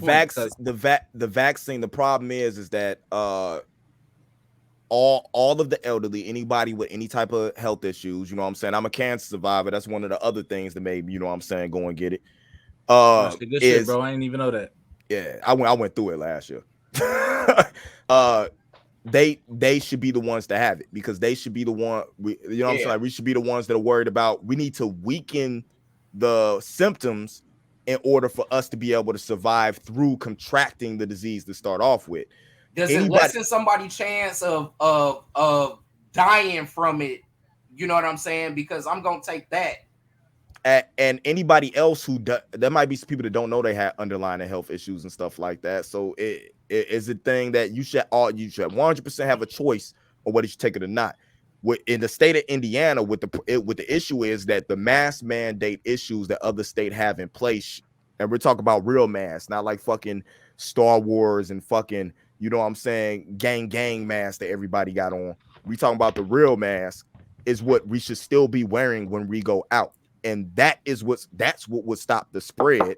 But if you ask me, especially in this state, they don't want the spread to stop, because it's like the more people that they have infected, the more money the state gets. And that was finna go to my next point. You know what I'm saying? Like, and I want to knock on wood before I say this, and I'm knock on wood after I say this shit. As long as this shit been going on, I ain't count COVID, and I'm gonna knock on wood. Period. You know what I'm saying? But when you tell somebody that shit, they very first response is, "Oh, you might have had it and didn't know it." Why do it? Why does it have to be that? Why? Because I just couldn't had it. Like, you know what I'm saying? Like, the narrative that they putting out here is that, no, you had it. You know what I'm saying? There's no way you didn't have it. That's stupid. You know what I'm saying? Like, and then, go ahead, Sin. Troach, I ain't caught it yet neither, man. And my wife had it. She was here. I ain't catch it. All negative tests. That's what's up. But I'm saying, like, they put the narrative out there, like, there's no way nobody living on Earth ever couldn't have had this shit, because the shit is that spreadable. You know what I'm saying? Like, why does that have to be the narrative? Why is it that my body just strong? You know what I'm saying? Like, or it could have been a thing where what they're saying is treat it as you were asymptomatic, like you didn't even know you had it because you didn't have any symptoms. But just because you didn't have any symptoms don't mean that you couldn't spread it. But see, that's what I'm saying. That's what could have been he just didn't have it. Bullshit.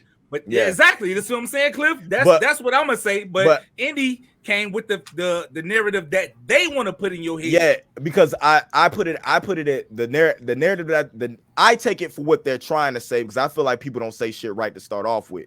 You know what I'm saying? Like you said, you have to take the information, make your own out of it. You know what I'm saying? My thing is, I move as if I might in order to protect the people that I care about.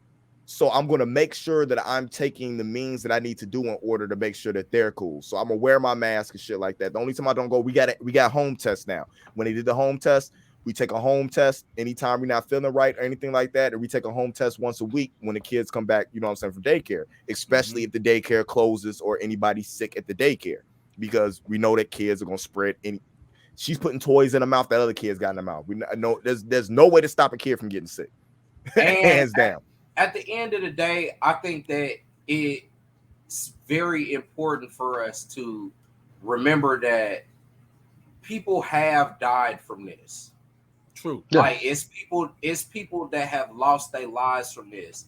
And like you said, knock on wood, but God forbid, man, that, you know, because of whatever action we chose to take, that it caused someone else to live or lose their life because of this. You know what I'm saying? Nobody wants that. Nobody wants to have that weighing on their conscience. And so, as a preventative measure for me and for my family, like all my kids, I think my kids are going to get vaccinated on Monday. And my oldest daughter, she was against it. She's supposed to go on Tuesday. I don't know if she's going anymore though. She's been back and forth. And like I said, I'm not about to force, because at the end of the day, it is your body and you deserve to have a choice over what you do or what goes into your body. You deserve that. But at the same time, as a preventative measure for me, because like you said, I don't know what underlying causes you may have, that if you were to catch this disease and get so sick that you ended up dying, like that shit would fucking kill me. Man.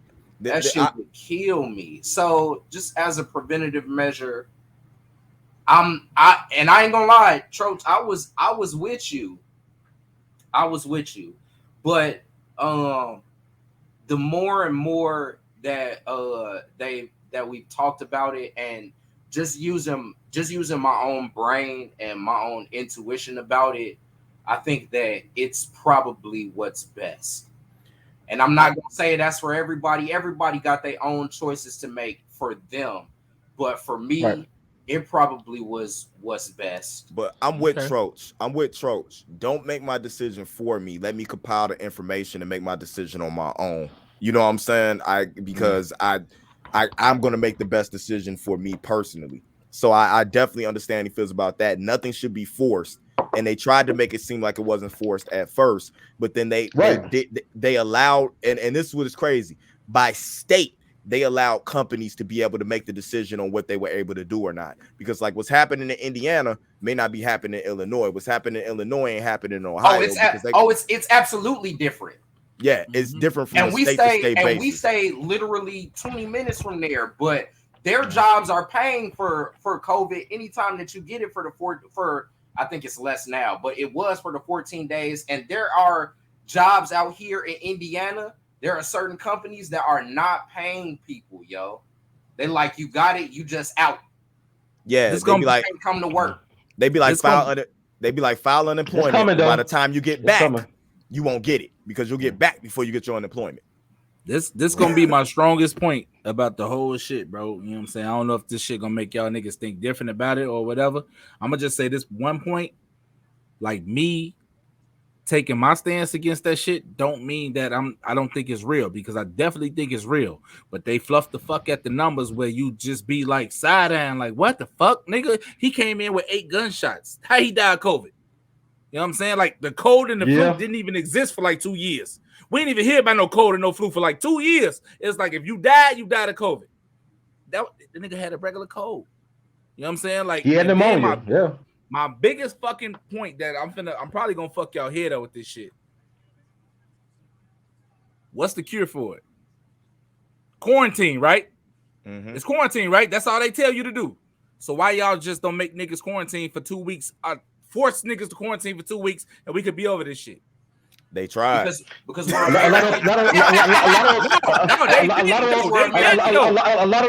lot of those quarantines did consist of going to the hospital though. But what I'm saying is they Because didn't. we're Like force a lot of people had niggas to to stay in the crib people, for 2 weeks, bro. No, but some people do have this shit already. So I mean, I work for a hospital, and they're telling me that like they have more people that tested positive for COVID in the hospital now than they did a year ago. Because we were still kind of quarantining a year ago. Things wasn't open like they are now. I mean, a lot of people ended up in the hospital. I had a homeboy, he just passed away and just had his funeral last week. And he was in the hospital for COVID.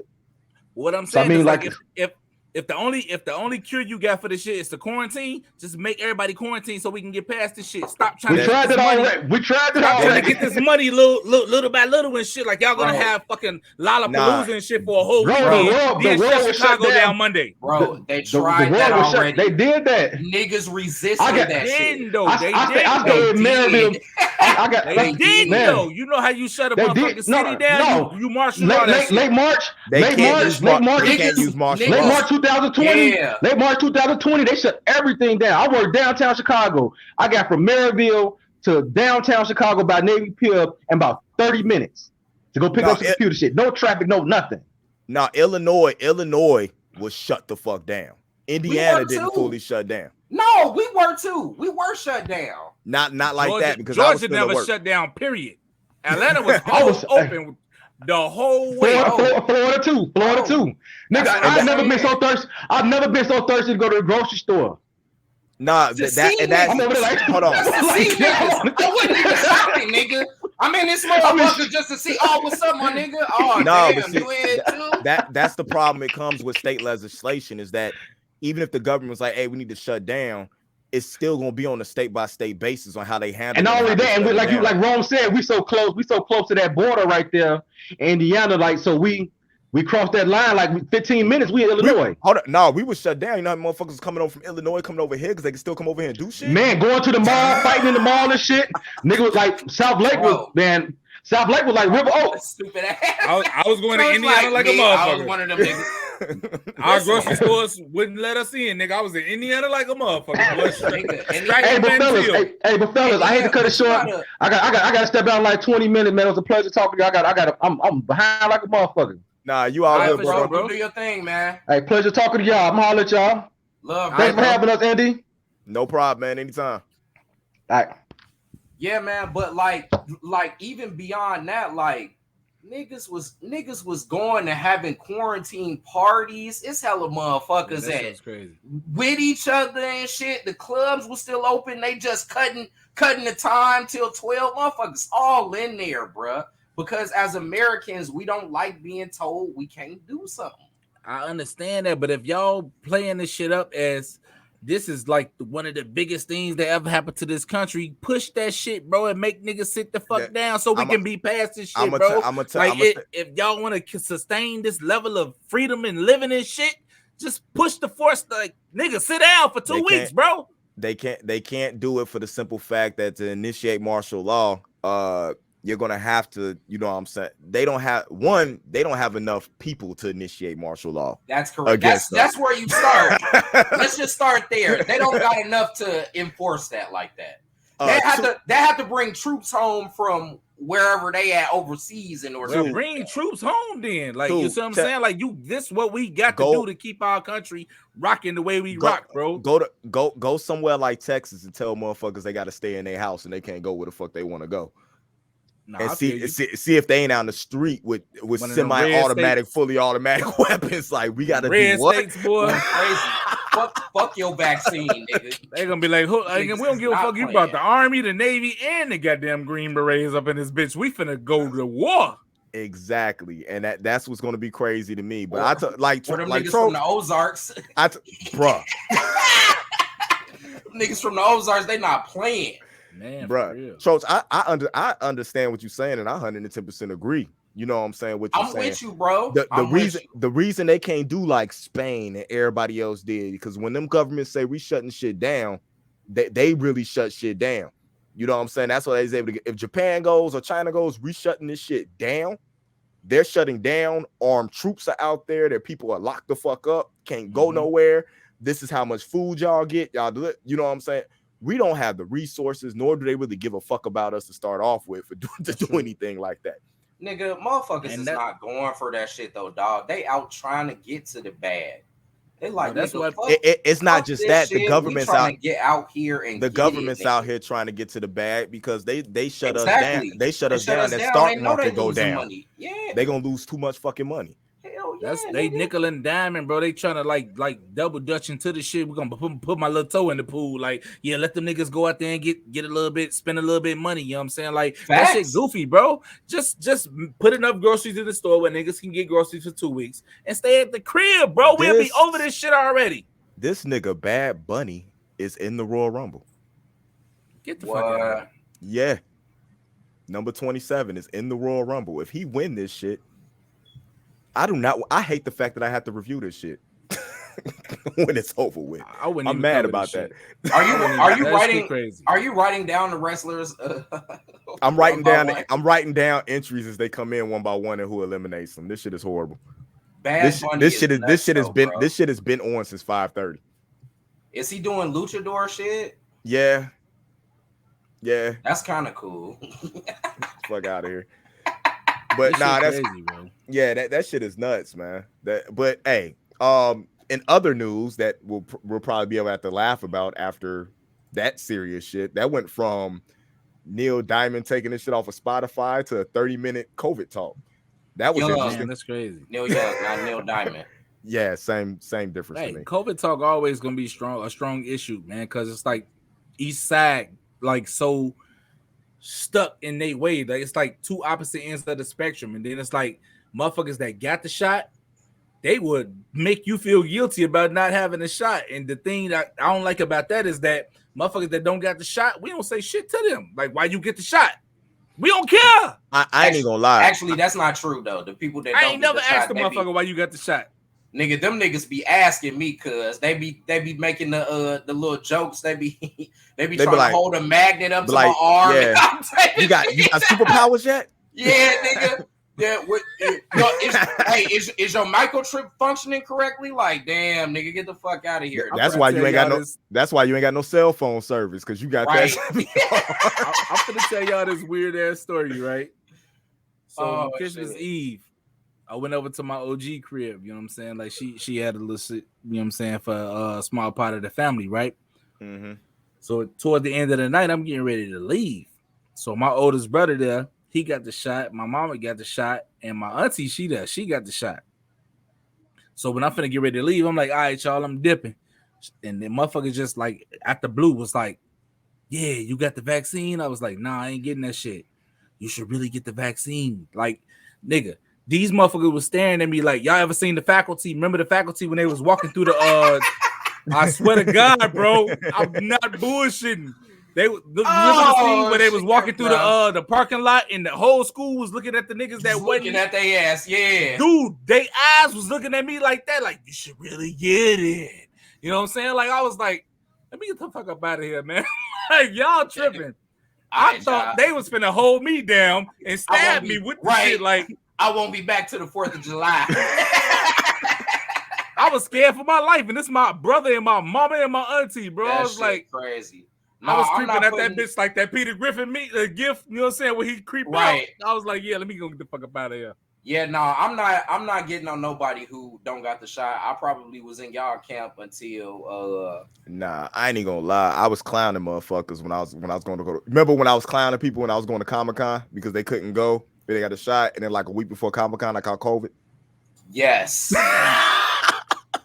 Yes. It could, and I was over it by the time the con came, but because it wasn't because they still doing the 14 days, I couldn't go. Yeah.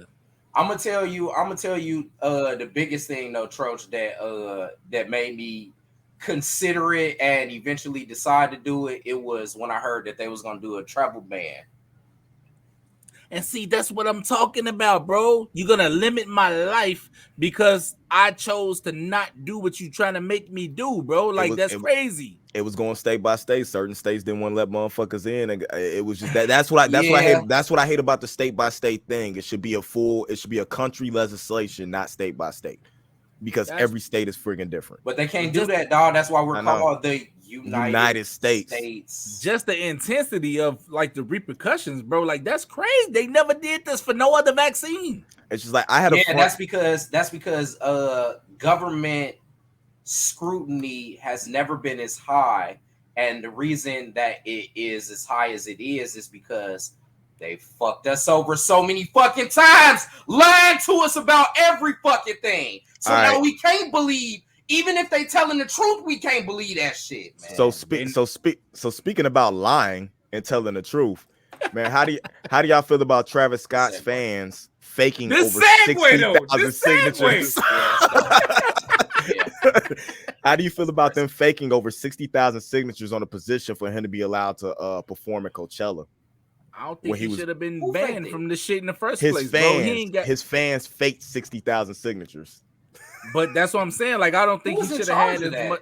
He should have never had as much flack for the shit that happened, period. You know what I'm saying? Like, these are all motherfuckers in the crowd doing what the fuck they want to do regardless, bro. He on the stage performing.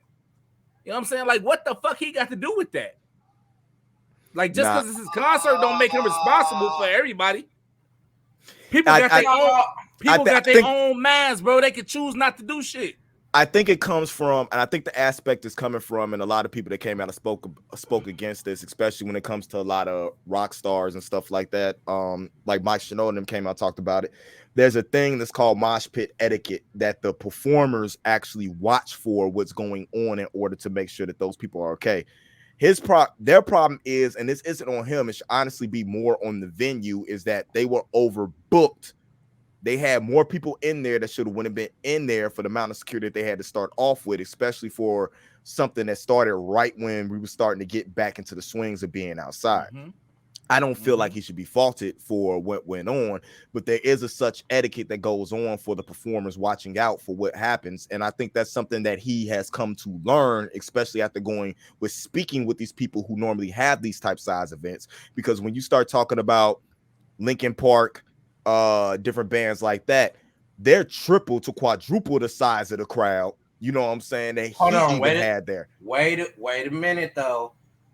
Travis has been doing the whole festival run where it's 100,000 motherfuckers out there, and they do the same shit. This is the only thing that I'll have to say to that. I've seen Travis in concert, and when people get hurt, he stopped the show before. He even stopped that one. Just probably not for as long as it should have. So while the venue is the one who's most responsible for it, I think that I think really the unfortunate thing is that, like, because he's the big name, he gets the bodies pinned on him. And maybe that's not fair though, but I felt like I've seen him do more when there were more people in the crowd and he didn't necessarily do his best in this particular venue. But it's not his fault, but I've seen him do better, and it's just unfortunate that these people died though, man. Like I really can't get around that at the end of the day though, dog. Like somebody got to be responsible, and even though it's at your concert, man, like, man, people died, yo. Rod Stewart is known for having like rocking ass concerts, right? Where like people are just going nuts and crazy and stuff like this. You know the biggest crowd he's ever had, and there was no injuries or anything like that? Just a guess, if you could throw a number out, wrong. How many people was in the crowd? Rod Stewart? Yeah. 75,000. He probably could do like 40 to 50. 3.5 million. What concert was Where that? The fuck was he in Africa or something? Nah, it was the Copacabana Beach on New Year's Eve in 1994. Hold on, where's that beach? I'm sorry, I never heard of that before. You ain't never heard of Copacabana? Nah, I have. I heard Copacabana, not the beach though. Like where they can fit 3.5 million motherfuckers in the same spot. Rio de Janeiro. Oh, okay, that makes sense. and didn't have an incident. Again, I've seen him have more crowds than this and do what he did, but coming out and performing for the first, like with anything we haven't done something for a while, you're rusty. You know what I'm saying? Like coming out post pandemic and coming and doing your first show.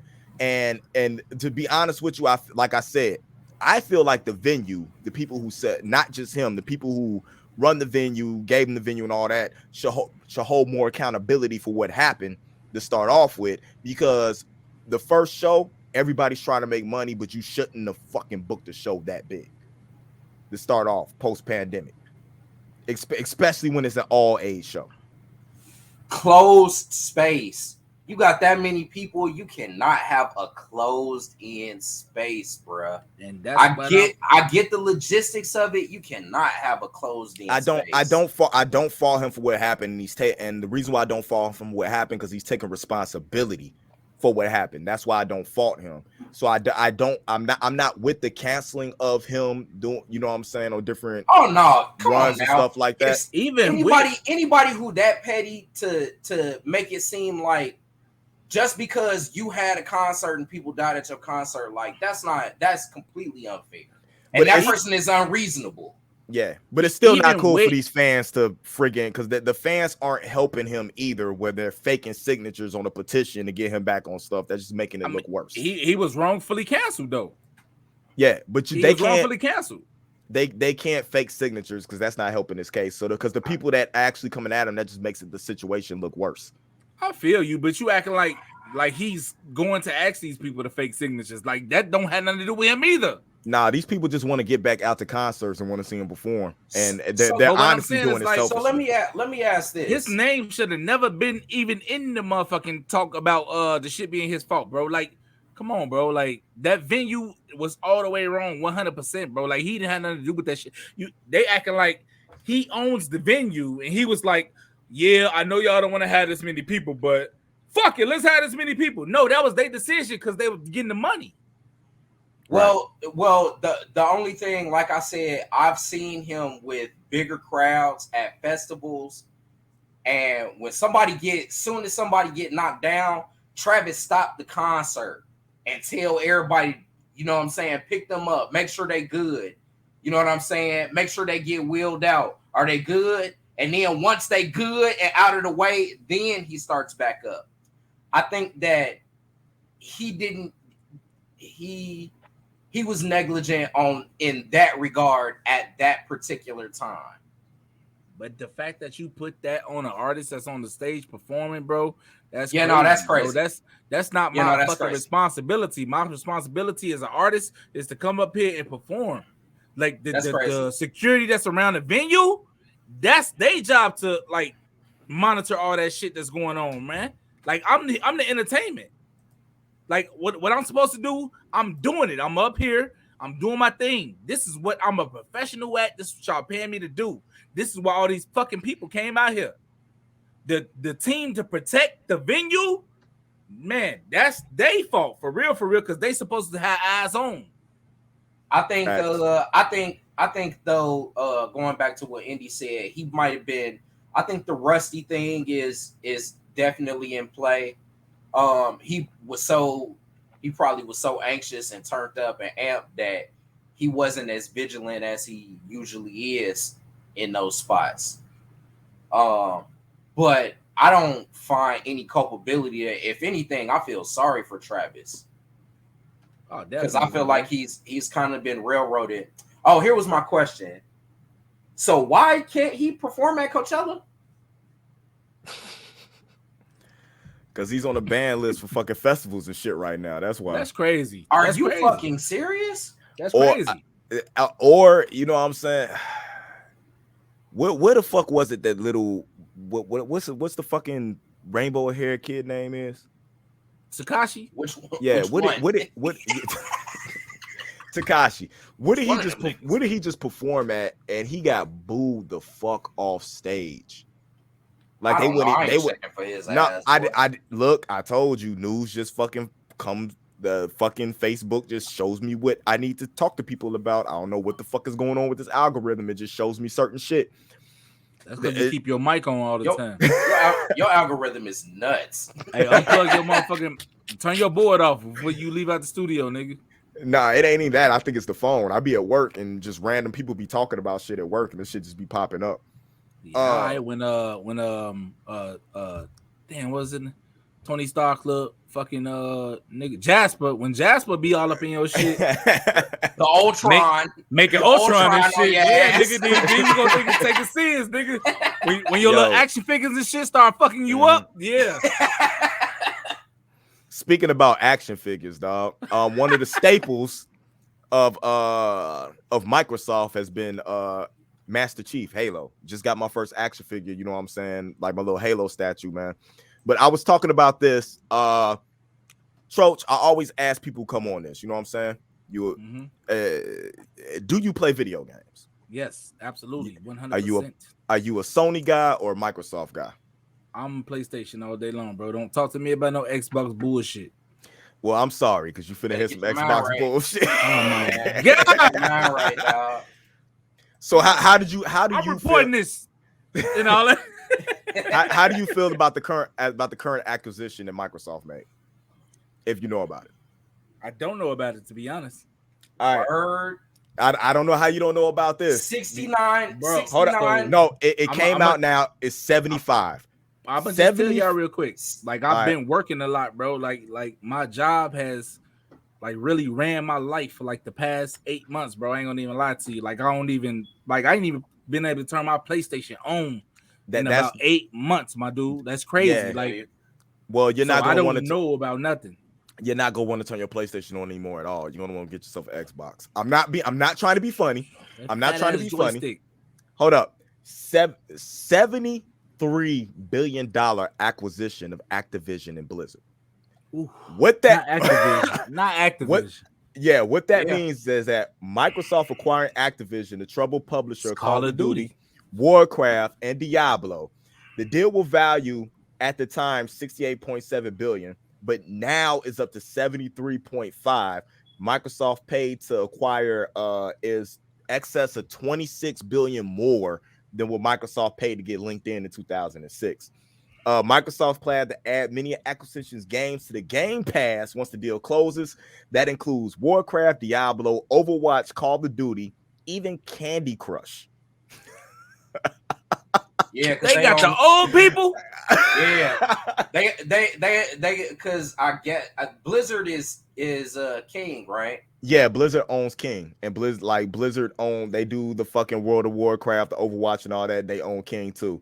It says we're investing deeply in world-class content, community, and cloud to usher in a new era of gaming that puts players and creators first and makes gaming safe, inclusive, and accessible to all. The deal comes after months of sexual harassment claims against Activision Blizzard last July. And the California Department of Fair Employment and Housing sued Activision Blizzard for promoting a culture of constant sexual harassment. So they waited for the price to drop. And that's what's fucking crazy. The price probably dropped, bro. They waited for the price to drop because the original price was like $125 billion. Yeah. They got hit with that sexual harassment charge shit that the CEO got hit with, and that shit dropped almost $25 billion for Microsoft to be able to cop that shit. And this is after them buying. That's almost 50. Yeah, this is after them buying Bethesda. Yeah, they bought Bethesda last year. And but Activision Blizzard is bigger than that, though. We're talking about Call of Duty. I didn't even think. As soon as I heard of Activision, I was like, "Damn!" So they got Tony Hawk and Crash Bandicoot. That's how old I am. So this is my thing right here. If motherfuckers think that's gonna sustain, y'all crazy. Period. Because just because that name got fucking blazed up, that don't mean shit. We're gonna come out with a different fucking system with the same raw ass niggas that we had making this system, which was making PlayStation better than Xbox. They're gonna come out with a different system, bro. I'm telling you.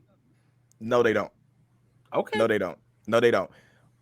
Because Microsoft isn't in the hardware game. Microsoft is, and this is me. I have both systems. I have all three. To be honest with you, I played the Switch more than I played, you know what I'm saying, either one of the other ones.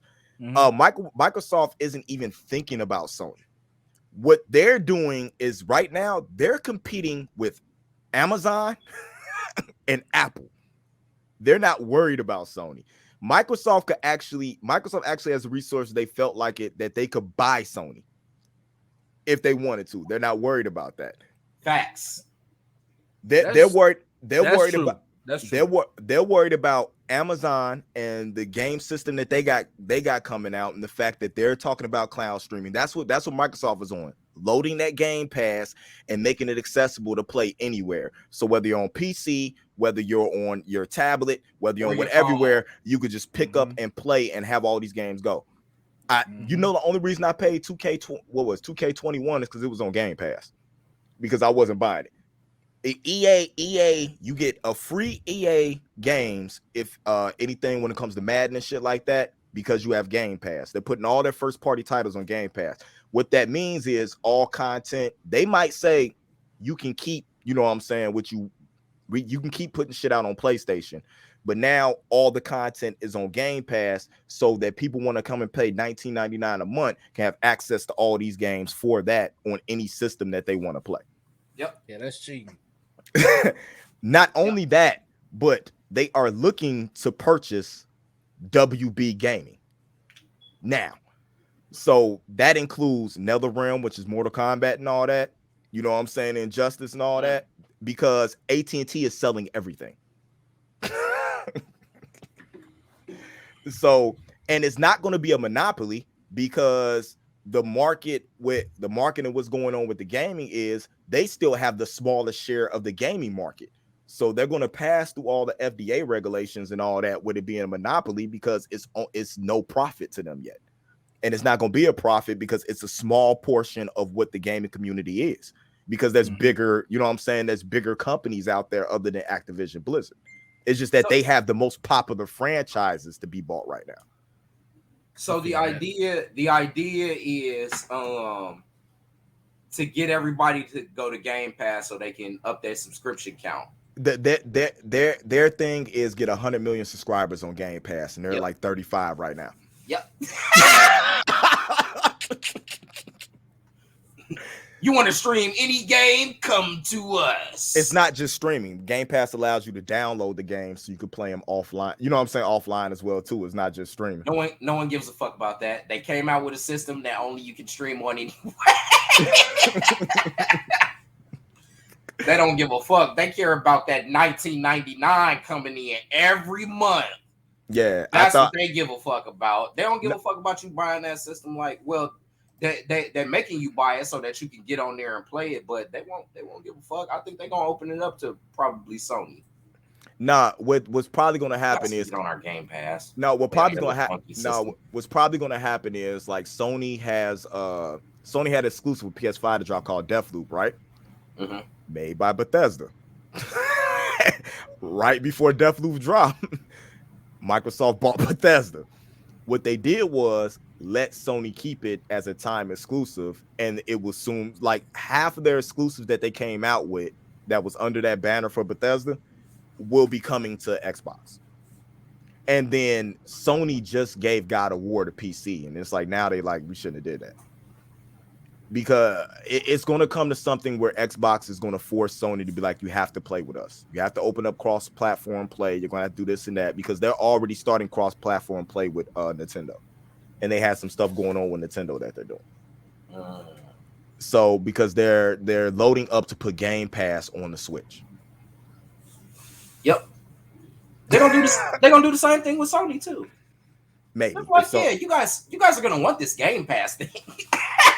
You're gonna want in on this Game Pass thing. But I like asking, because I'm unbiased when it comes to games, so I like seeing what, you know what I'm saying, people who are biased with their gaming, you know what I'm saying, has to be, because I'm gonna just go play the games I like to play, period. I don't care what system they on. I'm the person that goes out and spends the fucking shit ton of money on all the systems just so I can have them all. So yeah, I was curious. I don't particularly, I don't play the game anymore though. I'm more into the business moves that are being made. That's a big business move. And what it means for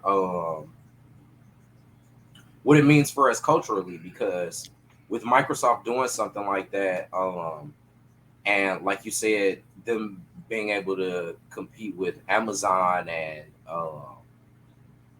these bigger streaming companies, it means that the conglomeration of all of this is not far from us.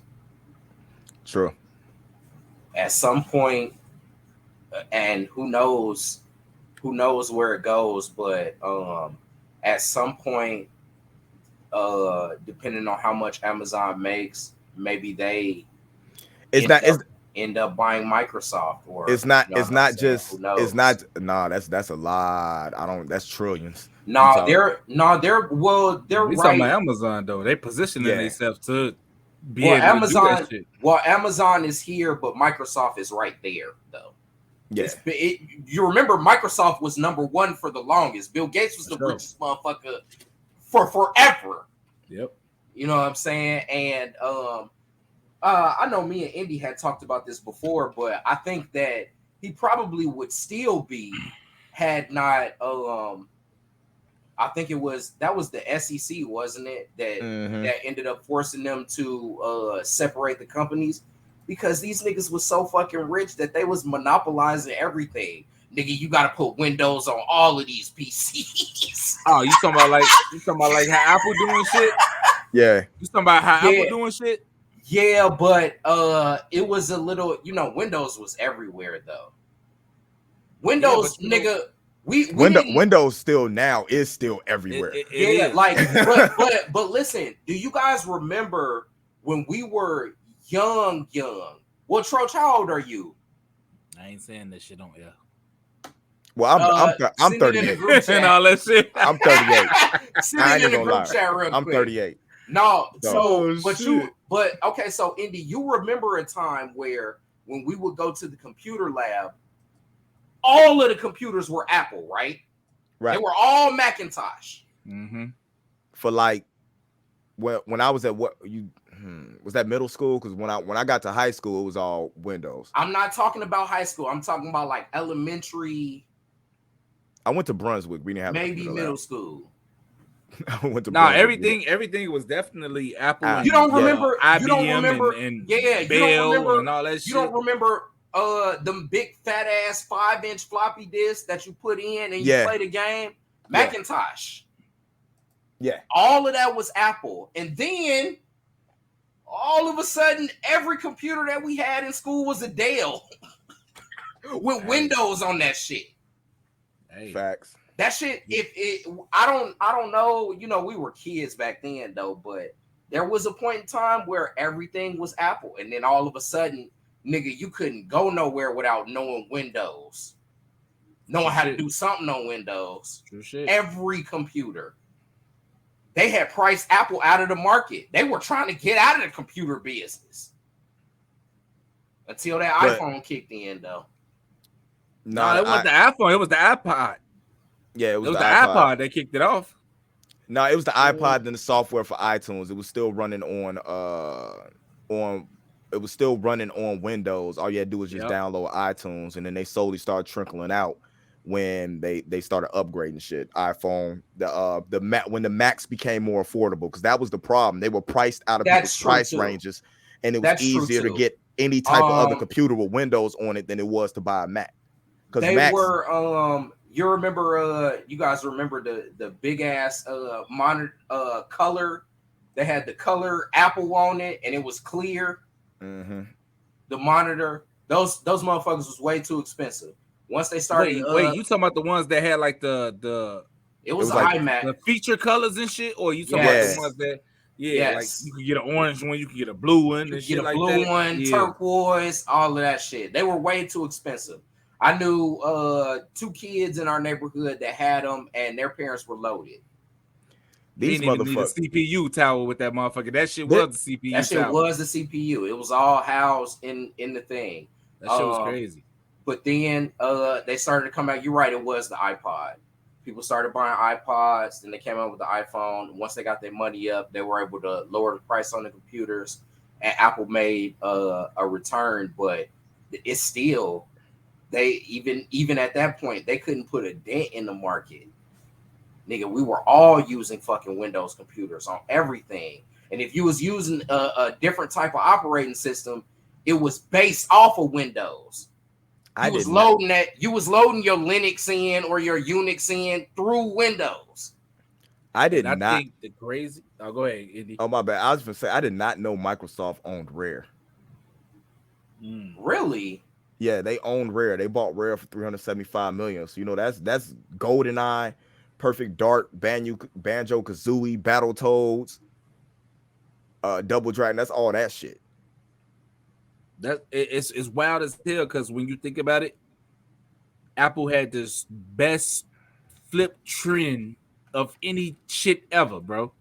Mm-hmm. Just think about how many motherfuckers need an iPhone now, bro, and will not fuck with an Android because Apple is the it thing now. It's the it thing, and it's a status thing, like driving a Mercedes. Not meaning that the Mercedes is the best car you can get. It's just the status that you hold. Because if people really break down, when you really go down into it, and here we go getting that nerdy shit. Here we go. Come on now. Let's get nerdy then. When you really get down into it and break it down, iMessaging is actually, and you know how people feel, green bubble, blue bubble. You know what I'm saying? iMessaging is actually a weaker version of messaging than the RSC messaging that happens on Android phones right now.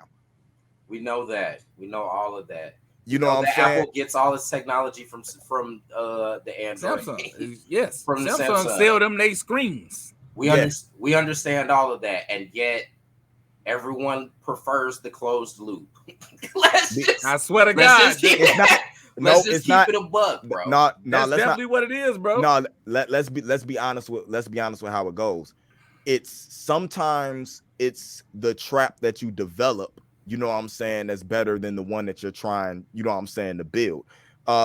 Sometimes an old mouse trap works better than, you know what I'm saying, one of them newer things that they put down that the rats go in and, you know what I'm saying, eat the shit. Because of the fact that Apple makes it so that when you're in their community, you're stuck in their community. There is no going back. If you were trying to go from Apple to Android, you lose more than half of everything that you built, that you put in there, because it's not all going to transfer over. But they make sure. That's not true. It is true. Nah, bro. This what I do for a living, bro. I do the same thing for a living. That's what I do I done found all the tricks, bro. Like, it's ways to get everything moved. It's a way. Tech guys. No, there's always a way to get everything moved. But think about it. How easy is it to transfer everything from Android to Apple when they develop a software called Move to iOS to make it easy to transfer everything from Android to Apple? But when when it's going the other route, they don't make software, you know what I'm saying, that makes it easy to transfer that. Because the one thing that they know is that the last thing people want to do is sit in the store for 2.5 hours to have all their stuff traded over to a new phone when they're trading in the phone, you know what I'm saying, to go up. So they can't walk out the store with that phone. So their best bet is I'm just going to stay with the same thing I have, because now we have this system where we can just transfer everything from Apple to Apple. Damn, you get on my nerves. Bro, damn, this nigga just got on my nerves, because like I'm thinking about this shit like this nigga right like a motherfucker, but you know what I'm saying? We prefer the closed loop. It's extra steps you got to do to get that same kind of efficiency. You know what I'm saying? Like Apple got it where you can just take a screenshot of their brain. It's I call that shit the brain, like it's the brain cylinder. Yeah, the little blue thing, like the blue world that you float around. Just scan it. You know what I'm saying? Like, yeah, we're gonna give you everything. You know what I'm saying? Like, but if you wanna move from that piece of shit to over here, you gotta stay here for 9 hours and shit like that. But you get everything, but you just gotta lose half your day. And the funny thing is, the Android was doing that. Not technically Android. Samsung was doing that phone to phone shit. You just had to download the app, the Samsung Switch. The same thing that Apple it's come built in now on Samsung. It comes built in. But now that's the same thing Apple's do. It's nothing but Samsung Switch. They just built it into their phones. Yep. So you have to use that. It's nuts. This is crazy, bro. This shit is crazy. People prefer the closed loop. If you give people too many options, they get a little overwhelmed. Yeah, that's why a lot of old motherfuckers come into the store with viruses on their phone talking about my phone keep doing this. Stop downloading games. Nah, if you want to play casino shit, go to the casino, bro. Like, nah, it ain't the games. It's stop looking at porn. That's boy, I'm trying to tell you, you know how many motherfuckers are and handed their phone back to, hey, bro, you tripping? Come on, bro. Like this stupid. This ain't even the good shit. I'll give you a link. You know what I'm saying? I understand. Incognito tab, sign in, download. Stop going to the website. What? You're lying, Indy. You don't watch porn. It doesn't mean I don't know how to do shit. Same way you rip YouTube videos. You don't know Incognito tab. Xvideos.com, Pornhub.com. Just because I'm a reformed porn watcher don't mean I don't know where to get it from. That's not where the good stuff is. These 65-year-old man. I'll put the link in the group. I was gonna say, what's classified as the good stuff? Like, what we not seeing out here that you seeing? What the fuck? Put the link in the group. I've caught a virus from X videos before too. Nah, for me it ain't. For me, if it ain't done with if the video wasn't taken with a cell phone or a handy cam, I don't want none of that overproduced stuff. That shit is nuts. I want the stuff you took. You took this when she wasn't looking.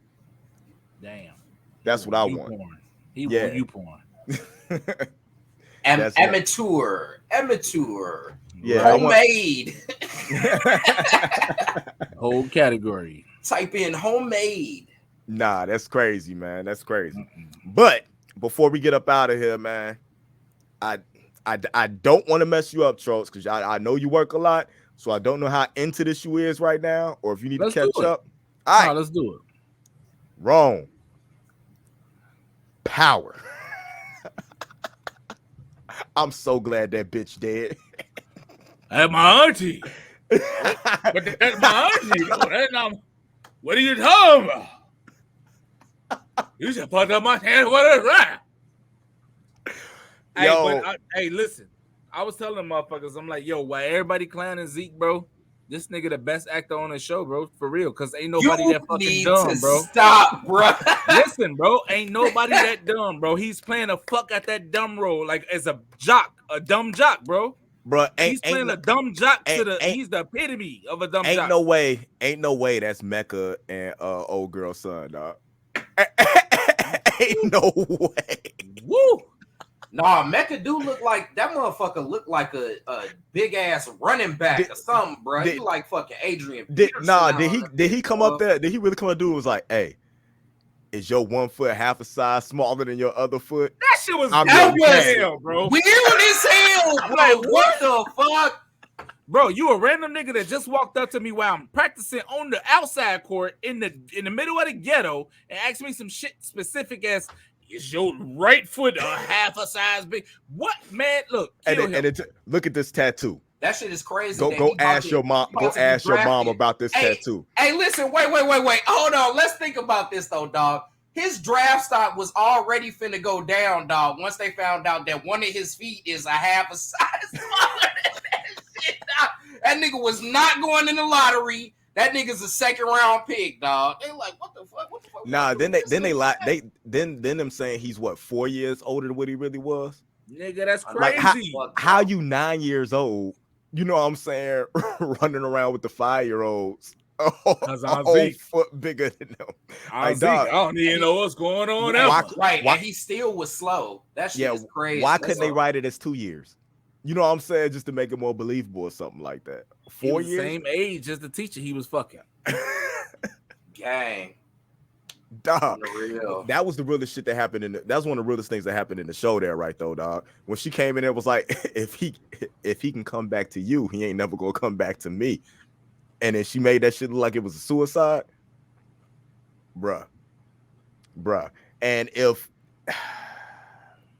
Lil Ghost gets any fucking luckier than what he's been getting in this fucking show, like the shit he pulled with Carrie was cool because he knew how that bitch thought. Like I thought that was slick how he got her to go on the stand knowing that she was gonna get ate the fuck up. You know what I'm saying? I'm starting to like Method Man's character a little bit better. You know what I'm saying? Well, I don't understand why you didn't like him in the first place, though, dog. He is great in that show, bro. He was so fucking cheesy when it started off. Now I'm starting to see the real nigga come out of him. They got Tariq too smart, though, bro. They got Tariq way too fucking smart, bro. Nah, he's way too smart, bro. But they got Ghost.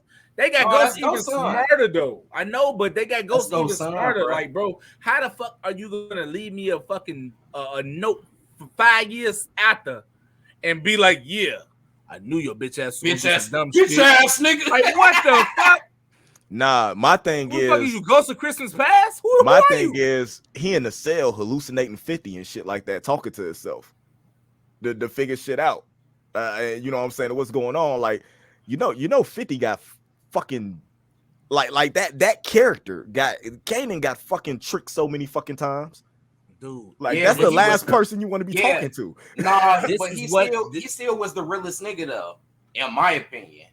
Tommy was the realest nigga to me. Shit, bro. Nah, hell no, his dumb ass. Y'all think the bombshell been dropped already? I guarantee you, Tariq is Kanan's son, bro. How you hallucinating Kanan and not Ghost? No, it's a fact he Kanan's son, dog. Because he don't fuck with his daddy.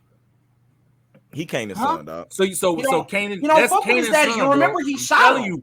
No, but still, Tasha already got a secret, bro. I think that's Kanan's son. No, but this has been from that's been the thing from years ago during the first edition. So you think Tariq is Ghost's real son? No, but the twins are both Kanan kids. Yeah, they twins, right? Yeah, they twins. They both. Nope. Mm-hmm. There has been issues, though rare, where insemination happens and twins by different daddies. That's the weirdest shit I've ever seen in my life. I heard in my life, but I'm like, what? Because they're not identical. What? Like, how the fuck? Yeah, they're not identical, but that's paternal though. Yeah, but that's some in shit. Either case, it sounds like some shit 50 were right though. Nah, it could work, but I think that. I definitely think that's why Kanan didn't kill him when he ended up dying. But I gotta give shots out to Tariq though, man, because you know what I'm saying. To me, he's a bigger pimp than his dad is, because you know what I'm saying. Like to have all three of them chicks on his nuts. Oh my god, hey, Effie know he ain't shit. And then she came out of nowhere. Like she wasn't as bad as she is on this. She came back. I'm like, Effie, goddamn, Effie. Shit, you are not the same little dude. The little dude Effie that you was. You know what I'm saying? And she like girls. And she go both ways. But I've been saying, I'm like, yo, Carrie is the finest bitch on TV for like two seasons. Though, I'm like, she been the finest motherfucker on TV for 2 seasons. But you know, she fine as hell. But Effie came out of nowhere. Yeah, it came back look at me. Oh my god, I was low key kind of sad that she got eviscerated like that on the witness stand. That man started naming everybody she fucked. You had a relationship with him and him. Oh, and me. I was like, damn. They about to change the rules to the judicial system. Like no thoughts on the fucking stand, bro. God damn! I'm gonna tell you one thing. Like his wife has to be completely oblivious and never walk out the house or like never watch TV. So the fact that he always had that ring off and be fucking a bitch. Yeah, or the fact that case has to be one of the biggest cases. You know what I'm saying? Like in the area, especially with a cop. You know she got to see this shit. Not media though. But I think that's closed. That's closed. Like closed circuit. It's not gonna be no media there.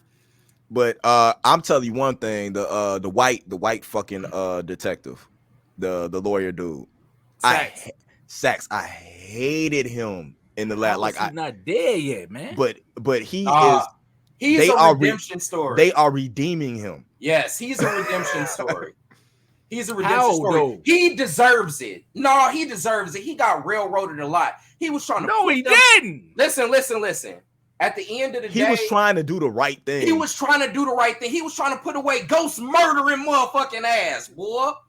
Drug dealing, murdering ass. He tried everything. He tried to lie. He stole, planted evidence. That nigga told the snitch to go do some bullshit. He did though. He tried to do everything to get this nigga locked up, bro. And he couldn't do it. And he ended up getting railroaded so hard that this nigga starts working for the defense now, nigga. That shit is crazy, bro. That shit is mad crazy. But I fuck with it though. I like how they redeeming Sacks. You saw he's an asshole. He is an asshole. You saw the redemption start when he's like, man, he didn't want to fuck with Tyreek. Now he looking like, man, maybe he didn't kill the cop. Don't give a fuck about the professor. No, he a murdering motherfucker. We know he killed his dad. Yeah, but his dad, but his dad deserved to die type shit. Like they don't care that he killed his dad. But you know what I'm saying? Like I love the way this shit is playing out, where the writing is getting better than, you know what I'm saying, the last couple seasons of Power and then the last season of Ghost. So it's getting interesting to me how this shit is playing out. And in the end, Tyreek is going to be a fucking monster. No matter which route he goes. If he goes the straight way and gets away with everything, he's still going to be you know what I'm saying, somebody to handle. Or if he, you know what I'm saying, decides he wants to be this dude in these streets, he's going to be unfuckwittable after a while. He a smart son of a bitch. You gotta think though, he went to all of these preppy Ivy League schools and shit like Ivy that. League schools, so. He is tutoring everybody at the fucking school. Like, but it's the way he mixing that shit though. Like he mixing that education with that street shit. Yes. Yeah. You know what and I'm saying? Like, go ahead. The way he playing his boy, the way he playing Braden though is gonna fuck him over though. I think so too. I think that's gonna fuck him over. I think so too. I don't know. I think so, bro. Like, cause he shouldn't be doing Braden like that. Braden like got genuine love for that nigga, bro. Yeah, and Kane is the dumbest motherfucker on the show. Kane is dumber than Zeke. He's dumber than Zeke. He's dumber than Zeke, bro. For real, man. Like, or at least just keep doing stupid shit, man. All these niggas. Like let's go back to Braden real quick though. Let's go back to Braden. Do y'all really feel like he's the person that, like, I understand he do got genuine love for Tariq, but I feel like he kind of out of his element. He is, but like I think he's good at it, but it's in a way that's like nigga, you know your parents is fucking loaded, and you want to get into could make all that same of this argument shit. for Tariq. You can make that same argument for Tariq. Yeah, but Tariq is also been put in positions. Yeah, my thing with Braden chose everything. Nigga. I think no. You know, like Tariq got put in positions. Braden got put in positions. It just happened a little later. But you know what I'm saying? Like Tariq, it had the same fucking background as his fucking friend. They made Tariq be what he is now. He wasn't nowhere close to this shit. I don't necessarily feel like that though, because it was a lot of the stuff. Like for instance, him even getting involved with Kanan was because of his dad. Because his dad smoking. Because of what his dad did. That's why Kanan even when it wasn't even him, when it wasn't even his dad who smoked the old boy, it was Kanan. This was his own son. You know what I'm saying? So it was a lot of that stuff was Tariq getting put into a position where he had to maneuver, and Braden just chose to go ride with Tariq. I know this my nigga. And then the other thing is, because Kane introduced him to like the actual streets involved with the dealing, he's now choosing to go that way instead of, you know what I'm saying, sticking with the plan, do his course correct. Yeah, Braden wants to make his own and not depend on his family. I honestly think, which I get. I get that. Braden wants to protect his family, but I honestly think he's going to end up feeling like Tyreek and them is his family. You know what I'm saying? And he's going to end up choosing Tyreek and them over his own family. Douche. His motherfucking daddy, a motherfucking asshole. His sister finna get bust the fuck down though. Yeah, like she is. But she lit though. The family not as clean as Braden think they are, bro. Like they dirty as fuck. Like you don't know that yet, though. You know what I'm saying? Like that's true. It's gonna come out where these niggas crooked as fuck, which is why Tate had the leverage to be able to to, you know what I'm saying? Bro, like, I hate his character. I hate his character. But when he walked up and dude was like, "You trying to blackmail me?" He was like, "No." When he said that, but he dropped that black face. That shit was hard as hell. I ain't gonna lie, bro. That line was hard as hell. Yeah, man, for real. That shit crazy. But hey, that shit, the show good as fuck, man. The show good as fuck, bro. Like I say, Brayden gonna be in for a rude awakening, bro. Thinking his family just squeaky clean and powerful. Nah, bro. Y'all ain't get like that for like everybody that's like super powerful. They did some shit that you know what I'm saying was questionable. Yeah, but Kane done fucked all the way. And hold up. The at the end of the episode, dog, when old girl dropped all that shit, was like Kane's the one who stepped on the dope. That stepped on the shit that made him back and just started dropping shit. Yeah, that shit was crazy. He didn't kill that other motherfucker. She was throwing shit out like she was running a Boston in spades, cuz she was whop. Yeah, Kane, you did this. Hey, you want to talk some shit too? Whop. I was like, and that's what baffled me, because I'm like, where the fuck did all that come from out of nowhere? It was out of nowhere for like. Nah. Mo was fucking with her like for the past 2 episodes, like really at her. From the point of telling her you can get the fuck out my house, all that shit, and she's got to the thing like talking she got this is my daddy house. I got my daddy out, and this is my daddy house. Yeah, you know what I'm saying? That was her backup. That was her security. Yeah, dude. When Lorenzo find out who the fucking dad is, bruh, and Lorenzo got killers. You see the way they was moving it. Nigga, I don't give a fuck. Mecca done killed 100 niggas. Mecca on is this a killer show, by dog. itself. This nigga got swords and shit. He sliced Buddy's neck quick as hell. Mecca a killer by itself, and he's military trained. Man, that nigga got all the guns, but shit, it looks like Lorenzo got a fucking military squad going in doing shit for him. Yeah, the way that's his squad. I'm talking about Mecca himself is military specialist. Facts. So I talked to Rome about this earlier. Do you remember the episode of Power where Tommy was talking to Ghost about his brother, the Spanish cat, and then Ghost was like, I ain't, you know what I'm saying? He's gone. He went to the military. Do you I don't remember that? Yeah, I be peeping some shit. But I seen some shit earlier. Like it was like a little Easter egg and shit where motherfuckers put that. Was that you? Yeah, I posted it. Yeah, where they was like, where they said Mecca could be the dude that Ghost was talking about. Yes, bruh. I seen that, bruh. And in turns, I'm like, dog, that could be crazy. And what if that's the thing that makes Mecca? What if Tyreek stops fucking with, you know what I'm saying, them, and actually starts fucking with Mecca? When Mecca finds out who Tyreek really is. I don't know how he does. I don't know how he doesn't know who Tyreek is. Everybody should know who Tyreek is by now. But what if he just doesn't know? I mean, but if you good at what you do, nobody's supposed to know who the fuck you are, period. You know what I'm saying? And then like, if too many people know who you are, you sloppy as fuck, and you supposed to been locked up. Well, a lot of people didn't know that, like, he was Ghost. But what if that's the reason why they're holding Tasha off the show for so long? She comes back, and then all the fucking pieces start to fall into place. Yeah, that's the. I think that's the big payoff. I'm looking for somebody from the past. It's only a few people that can tie everything together. That's still alive. One of them is Tasha. Yeah, one of them is Tasha. The other is Tommy. And with the Tommy show coming up soon, I think that may play. He may play a part in it. He's already had a cameo. Was that this season or was that last season? That was this season, dog. And he was on. No, I think that was last season. He was trying to take. Yeah, that was the end of last season. He was trying to take Tasha's head off, dog.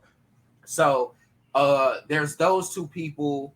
There's damn, who else is still alive? God damn, just Tommy Mama.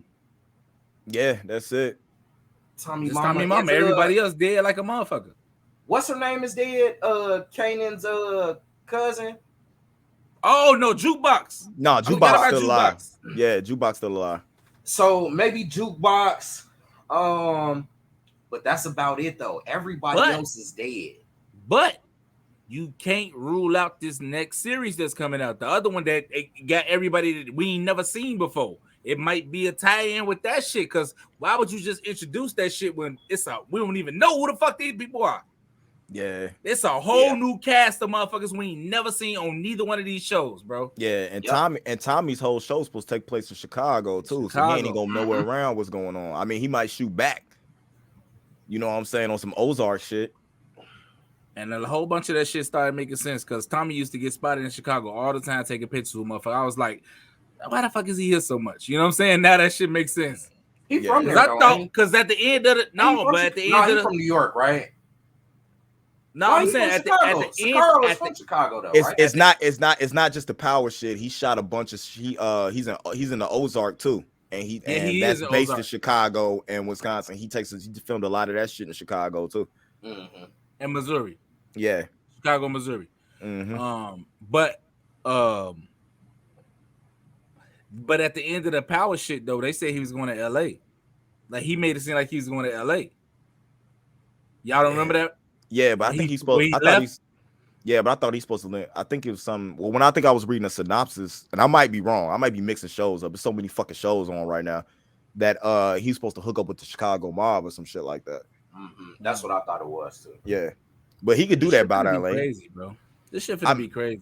But this shit is good. It turned from a season where I watched season 1 of Ghost, and I was like, this feels like grown up Degrassi. This feels like when Drake was going through his drug dealing shit on Degrassi. And then this season just dropped off. They bought the right cast members in, bringing Effie in for more than just a cameo. You know what I'm saying? Giving the gay brother more screen time. You know what I'm saying? Just seeing more of him developing and seeing him working with Lorenzo and shit like that is interesting and fucking watching him deal with his trauma. Which I think him killing dude early is gonna fuck them up too, because he left him dead in that fucking they weren't supposed to kill him then, they were supposed to kill him later. That GCG nigga. Yeah, they're supposed to kill him later. I think that's gonna fuck them up with some shit, but he took that motherfucker the fuck out. I'm gonna give kudos to fucking Marvel, bro, because everybody taking the cue from Marvel, bro, when like they connect to all these shows and giving the whole universe to, you know what I'm saying, like all this shit, bro, like all this shit making sense on different shows, bro. You got to watch every show to put the whole storyline together. That's Marvel all day long, bro. Yeah. Without the MCU, nobody would have started doing that shit, bro. DC wouldn't have started doing that shit. Fucking stars wouldn't have started doing that shit. Like Marvel did that shit to perfection. You're right, but let's give credit to whatever networks are allowing these people to do that much to advance the story, because we know for a fact there's been plenty of stories that have been told that ended up getting canceled that we like. They just didn't get a chance to tell.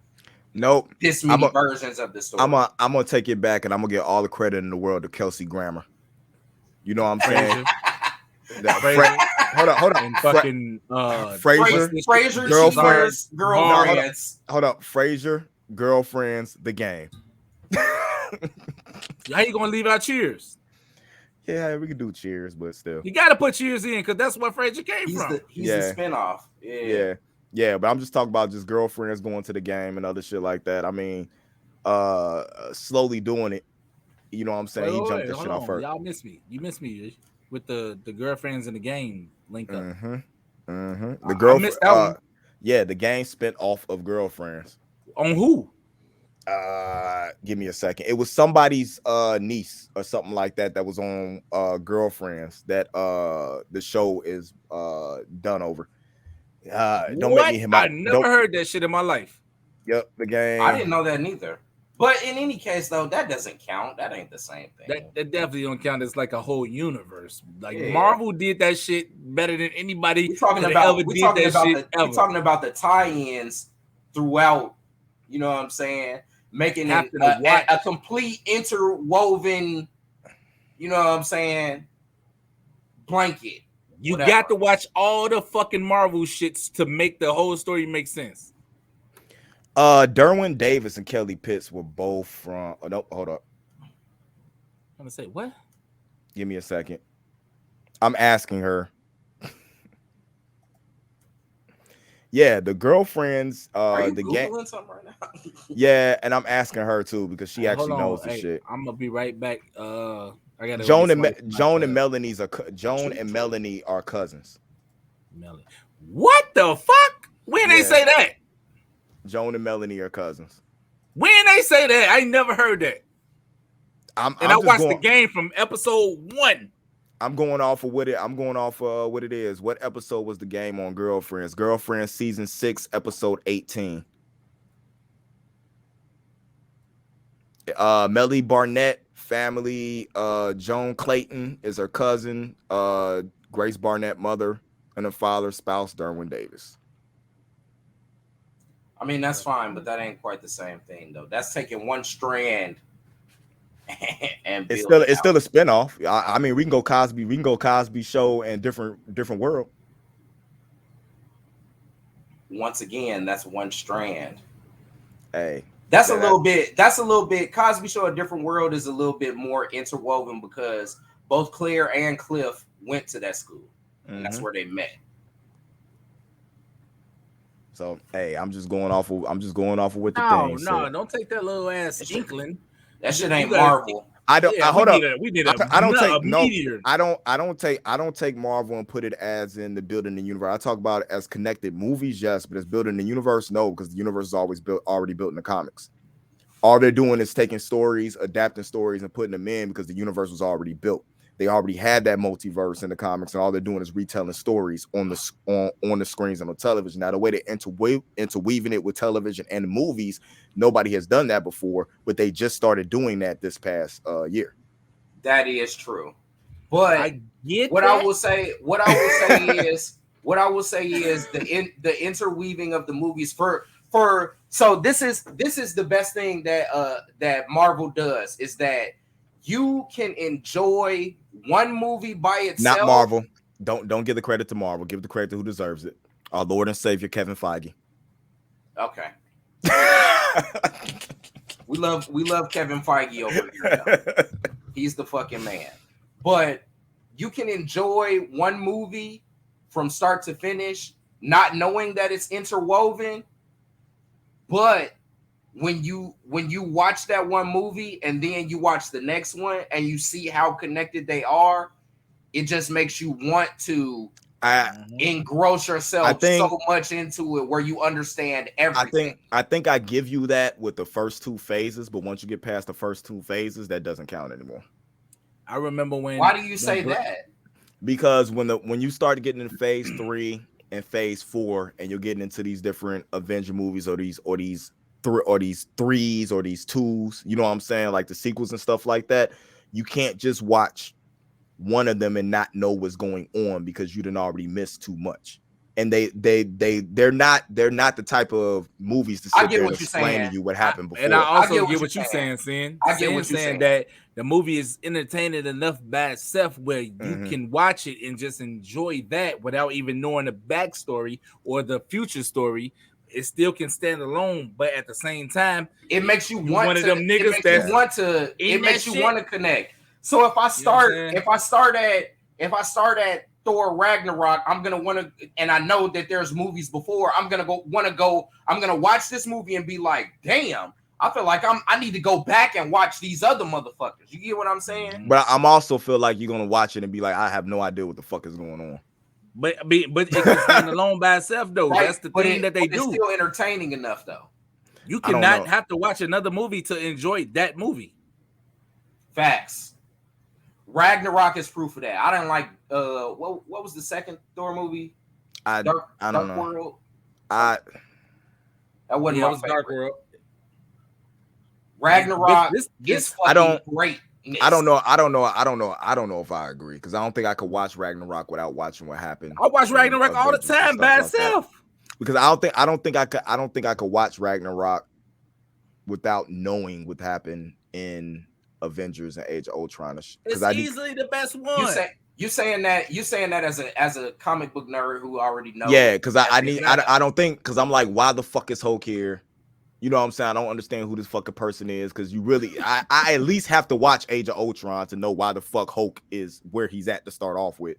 Like, I get completely lost. Like I don't know. I'm one of the people that have to understand what the fuck is going on. So before I even go watch a movie, if I know it's movies that came out before it, I'm going to watch the movies that came out before I go see the new movie.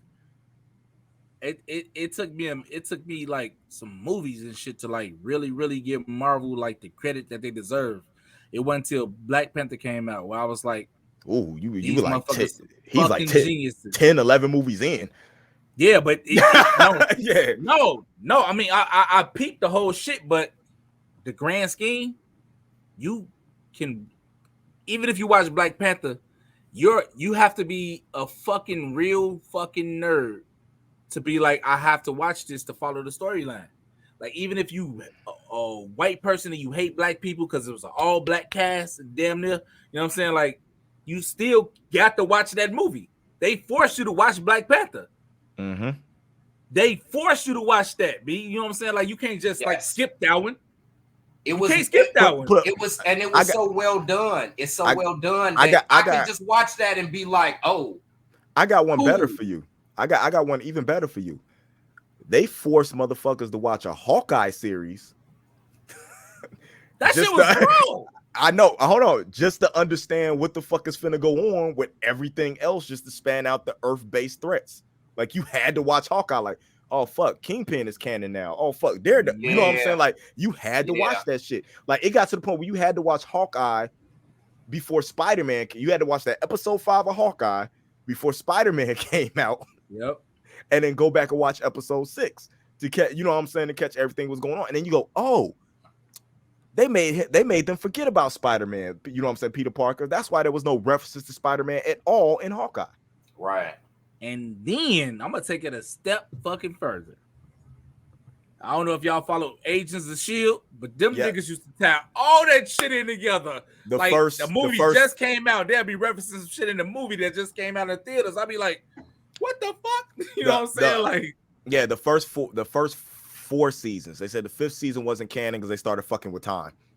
So they started, you know what I'm saying, going off with some other shit, and then it wasn't canon. Dog. I was one of them who is a prominent. You have to bring back Chloe Bennett and Ming-Na Wen if you don't bring back anybody else for Agents of S.H.I.E.L.D. because they done already. If you pay attention to Hawkeye, they've already recast fucking Bobby as not Black Canary. Fuck, I can't remember what her code name was.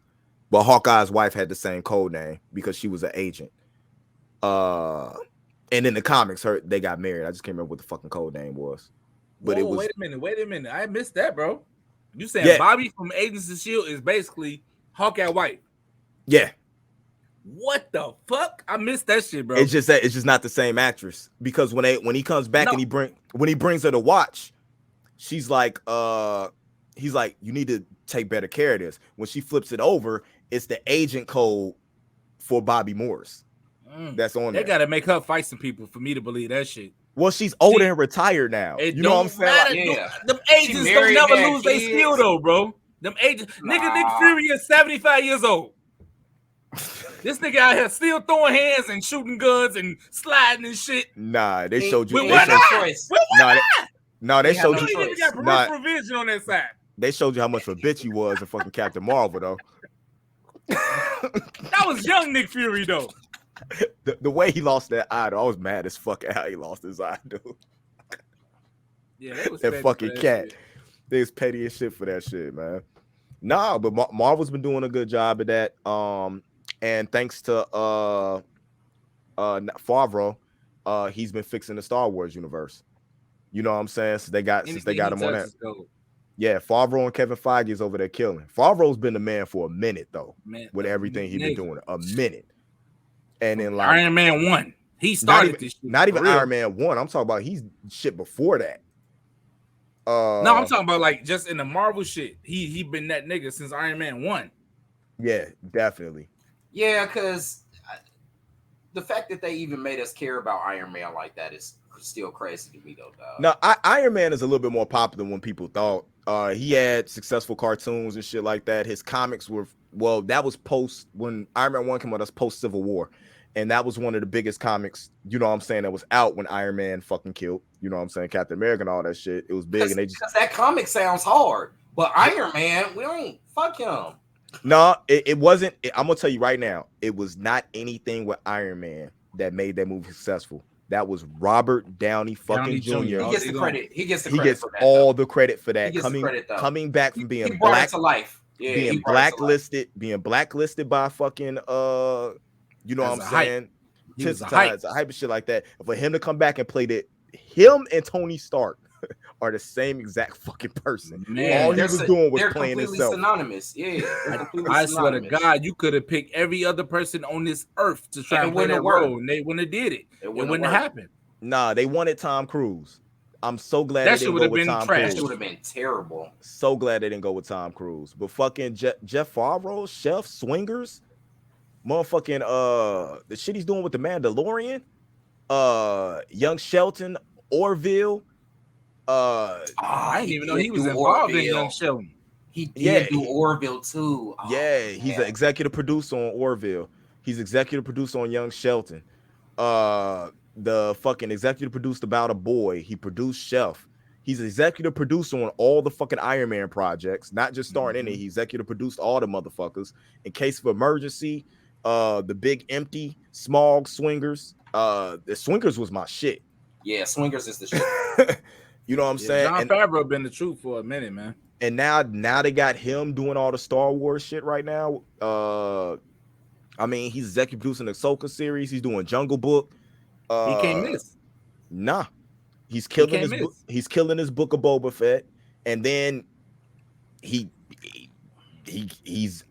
they've written him out of Spider-Man. You was on Friends, nigga. You was on Friends. Yeah.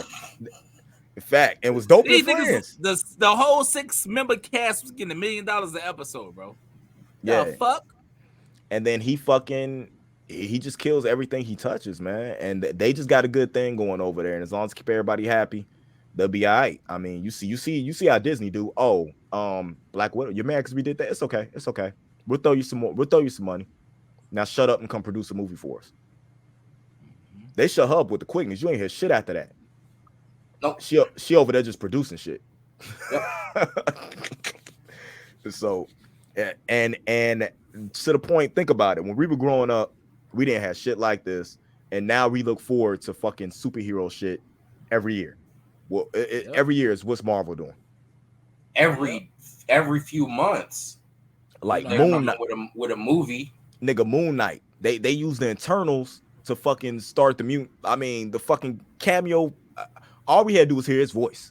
We heard Blade's voice at the end of fucking Eternals. It's like, oh shit. Ill shit, bro. You know how many goddamn bitches that I fuck with made mad because I'm fucking trying to watch Marvel shit and all that shit, bro. Hey, shut the fuck up, woman.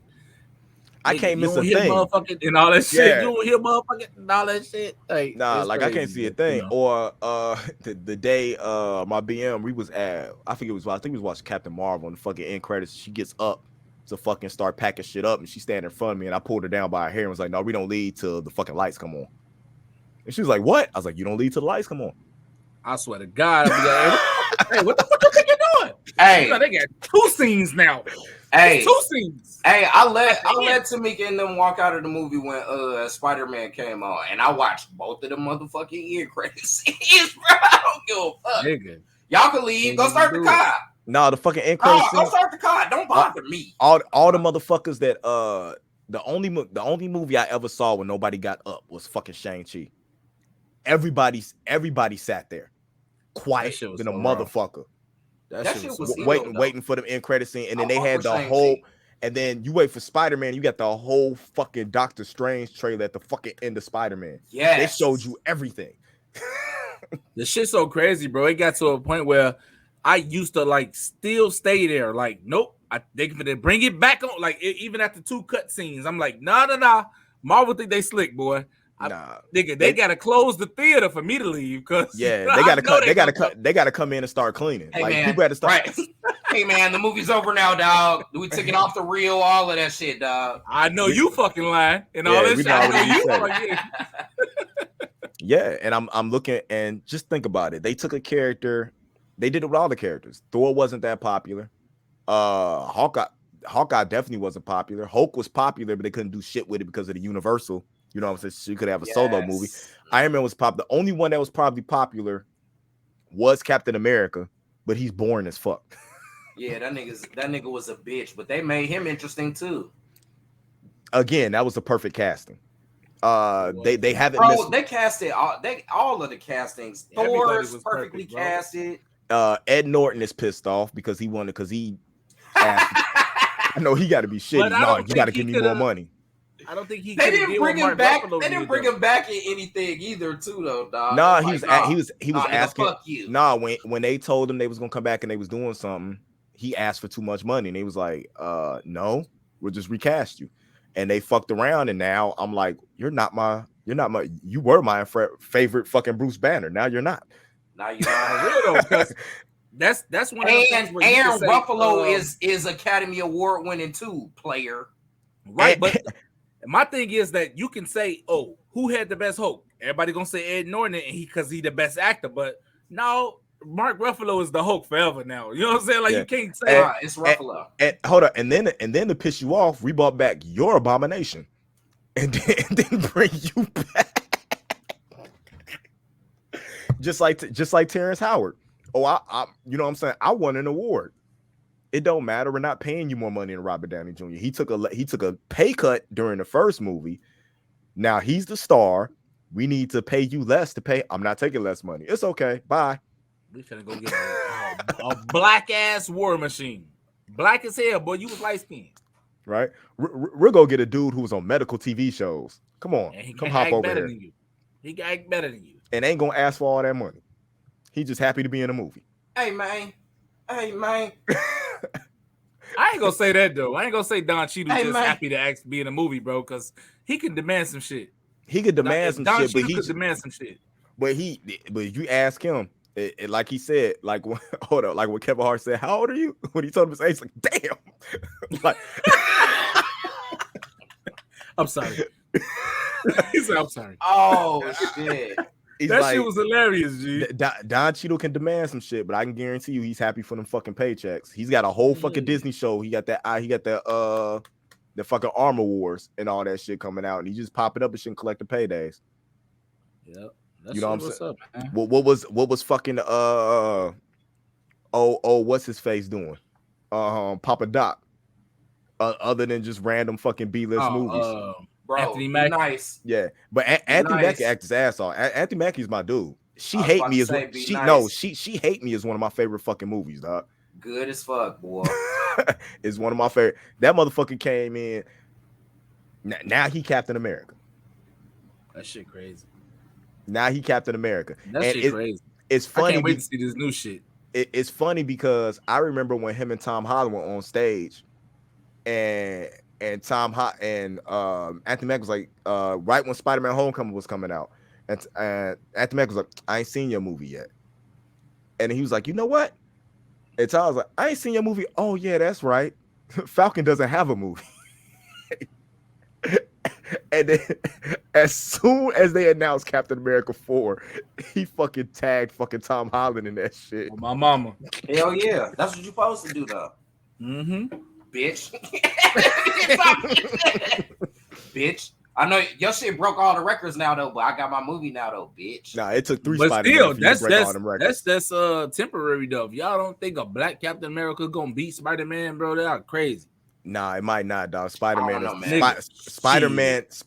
is the number one superhero like in the world. It's just the intrigue. It's the intrigue of it all.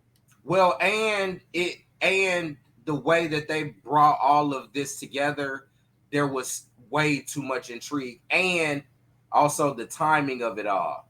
We hadn't been to the movies. Mm-hmm. Yeah, we hadn't been able to go to the movies. Now they're fully opening back up. That's why it did that. But nah, they still did it in restriction. That was the whole thing. They still did it in COVID restriction. Did them numbers. Because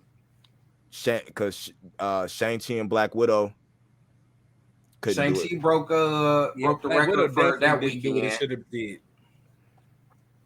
Yeah, but Black Widow came too late.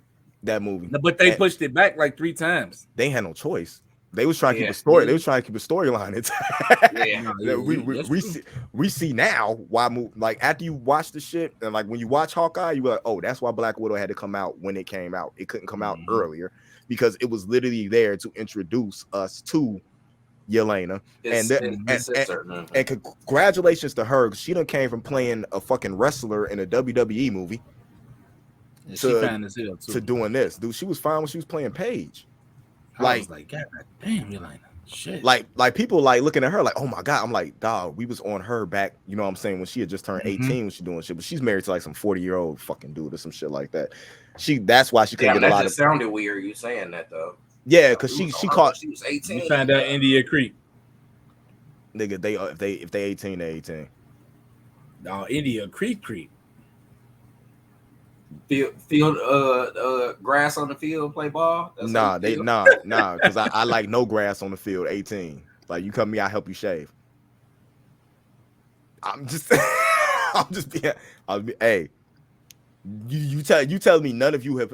You shut up, wrong. You telling me none of you have helped your lady be bald, like take it off, send her to the fucking wax, or anything 18. Like that. I'm not talking about 18. I haven't dated. Yeah, no, that's fine. I'm just saying. No, but that's what we're saying.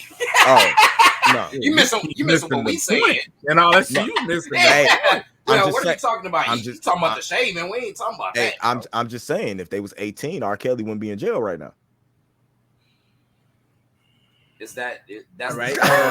That's the standard. This show has just the life counter just reached 3 hours. I think we've worn out our welcome. Yeah, we definitely did. This nigga Andy went all the way back to R. Kelly. Nope. Dark Lord. Facts, man. 2021. I'm drinking Yingling Flight light beer. You know what I'm saying? We fuck with Yingling too. Promote what the fuck we drinking. All right. I'm fucking with these A-Shocks, the energy drink joints. You know what I'm talking about? Okay, I ain't tried them yet. I hate to promote shit that's not paying me though. You know what I'm saying? Like that. If y'all watch the Fat Girl Chronicles or Between the Lines, every time somebody try to say a name or something, I'll be like, ah! You know what I'm saying? But you know, since y'all motherfuckers just like start promoting, nah, they are paying. Like we got, yeah. I work here. Yeah, no, so we got breweries and different bars and shit we fuck with that carry this shit. That's why we be like, I need the endorsement deals. Where's these endorsements? Hey, it comes with time. I got matter of fact, you guys make sure you check out Gorilla Publishing's Ralph's. The volume 2 just came out. Well, that was volume 3, the Bones in the Attic one. Y'all make sure y'all check that out. Ashley Esper, you know what I'm saying, written. They got some more stuff coming. We have 13 interviews lined up with them and different artists stuff they got coming out. So you guys make sure you tune into that. Troach, man, tell them where they can find you. You know what I'm saying? Plug all your stuff. At It's Troach everywhere, man. You know what I'm talking about? No matter what platform you go on, just type in at It's Troach. I'm gonna pop up. Make sure y'all tune into the Fat Girl Chronicles on Tuesday, 7 p.m. Central Standard Time. Between the Lines every Wednesday at 5 p.m. Central Standard Time. A whole lot of dumb shit every other Sunday at 4 p.m. Central Standard Time. Man, I'm out here getting it, bro. And man, the biggest thing that just dropped today that we featured earlier when we first got on here, Bald Niggas with Beards, man. Hey, we coming. Syndrome, Dodie G-Mac, motherfucking Cliff O, and your boy Troach, man. We coming out here with this heat. Get ready for bars, because that's all we bringing. You know what I'm talking about? Yeah. Appreciate them. Hey, appreciate you having me on, dude. Nah, it's all love, man. That's what we do here. We like to plug everybody. You know what I'm saying? We love everybody. This is the Love Podcast. This is the Love Podcast. Facts. This ain't what they do over there on Sunday dinner. Oh my God. Yeah, we hate everything over there. I ain't gonna lie. But Troach, you gotta I want to come on there. Yeah, we can really kick the bobos over there though. You know, we gotta kind of tighten up over here a little bit. Yeah. Some of our sponsorships don't let us go a little bit too crazy. Ron, let them know where they can find you at. What new music you got out? Syndrome_TS on IG, Syndrome TS on Twitter. Like Troach said, B.H.N.W.B coming soon. Y'all might want to tune in to New Music Monday with Keisha Passmore, the Ear Hustling radio show. because we might be premiering a song on there with the bald head niggas with beards. We just gonna chill. We just gonna chill. We just gonna chill. That it may or may not be coming, but you gonna want to tune in. That's that messed nigga up. Indy mad because he still got hair. Nah, yeah. I'm just coming out with a fuck. You ain't gotta worry about that. I'm gonna make a group. Building niggas that still got hair. Wow. That's nuts. But also for New Music Monday, probably me and Hollow Gang Bug, we're gonna be releasing the song Since I Was Young. I think I sent that to you, Troach, right? Yeah, so myself and Hollow Gang Bug, we've been working on a small little project, an EP, and we'll see where that goes. We don't even got a title for it, we just got songs. So can I do the cover? Yeah, can you send it to me tonight? The cover for what? Since I Was Young. I can send it to you tomorrow. I done heard it already, okay. And I had the ugly face. That's ugly face music, nigga. We gonna coin that term. # ugly face music, bro. That's what that is. Shout out to Bug, my brother, and him coming to me with that, and we really was in a vibe that night, and it just worked. Like we both was on the same page on that. So shout out to him. We're gonna get this EP done and get the people what they want, man. Like Jalen Rose say. Definitely. But go stream Strongman on all platforms. Go stream Super Bowl on all platforms. You can go on YouTube and check out the Crash Train Poetry. I put that up on there and on SoundCloud. So y'all can stream Super Bowl now since Tom Brady retired.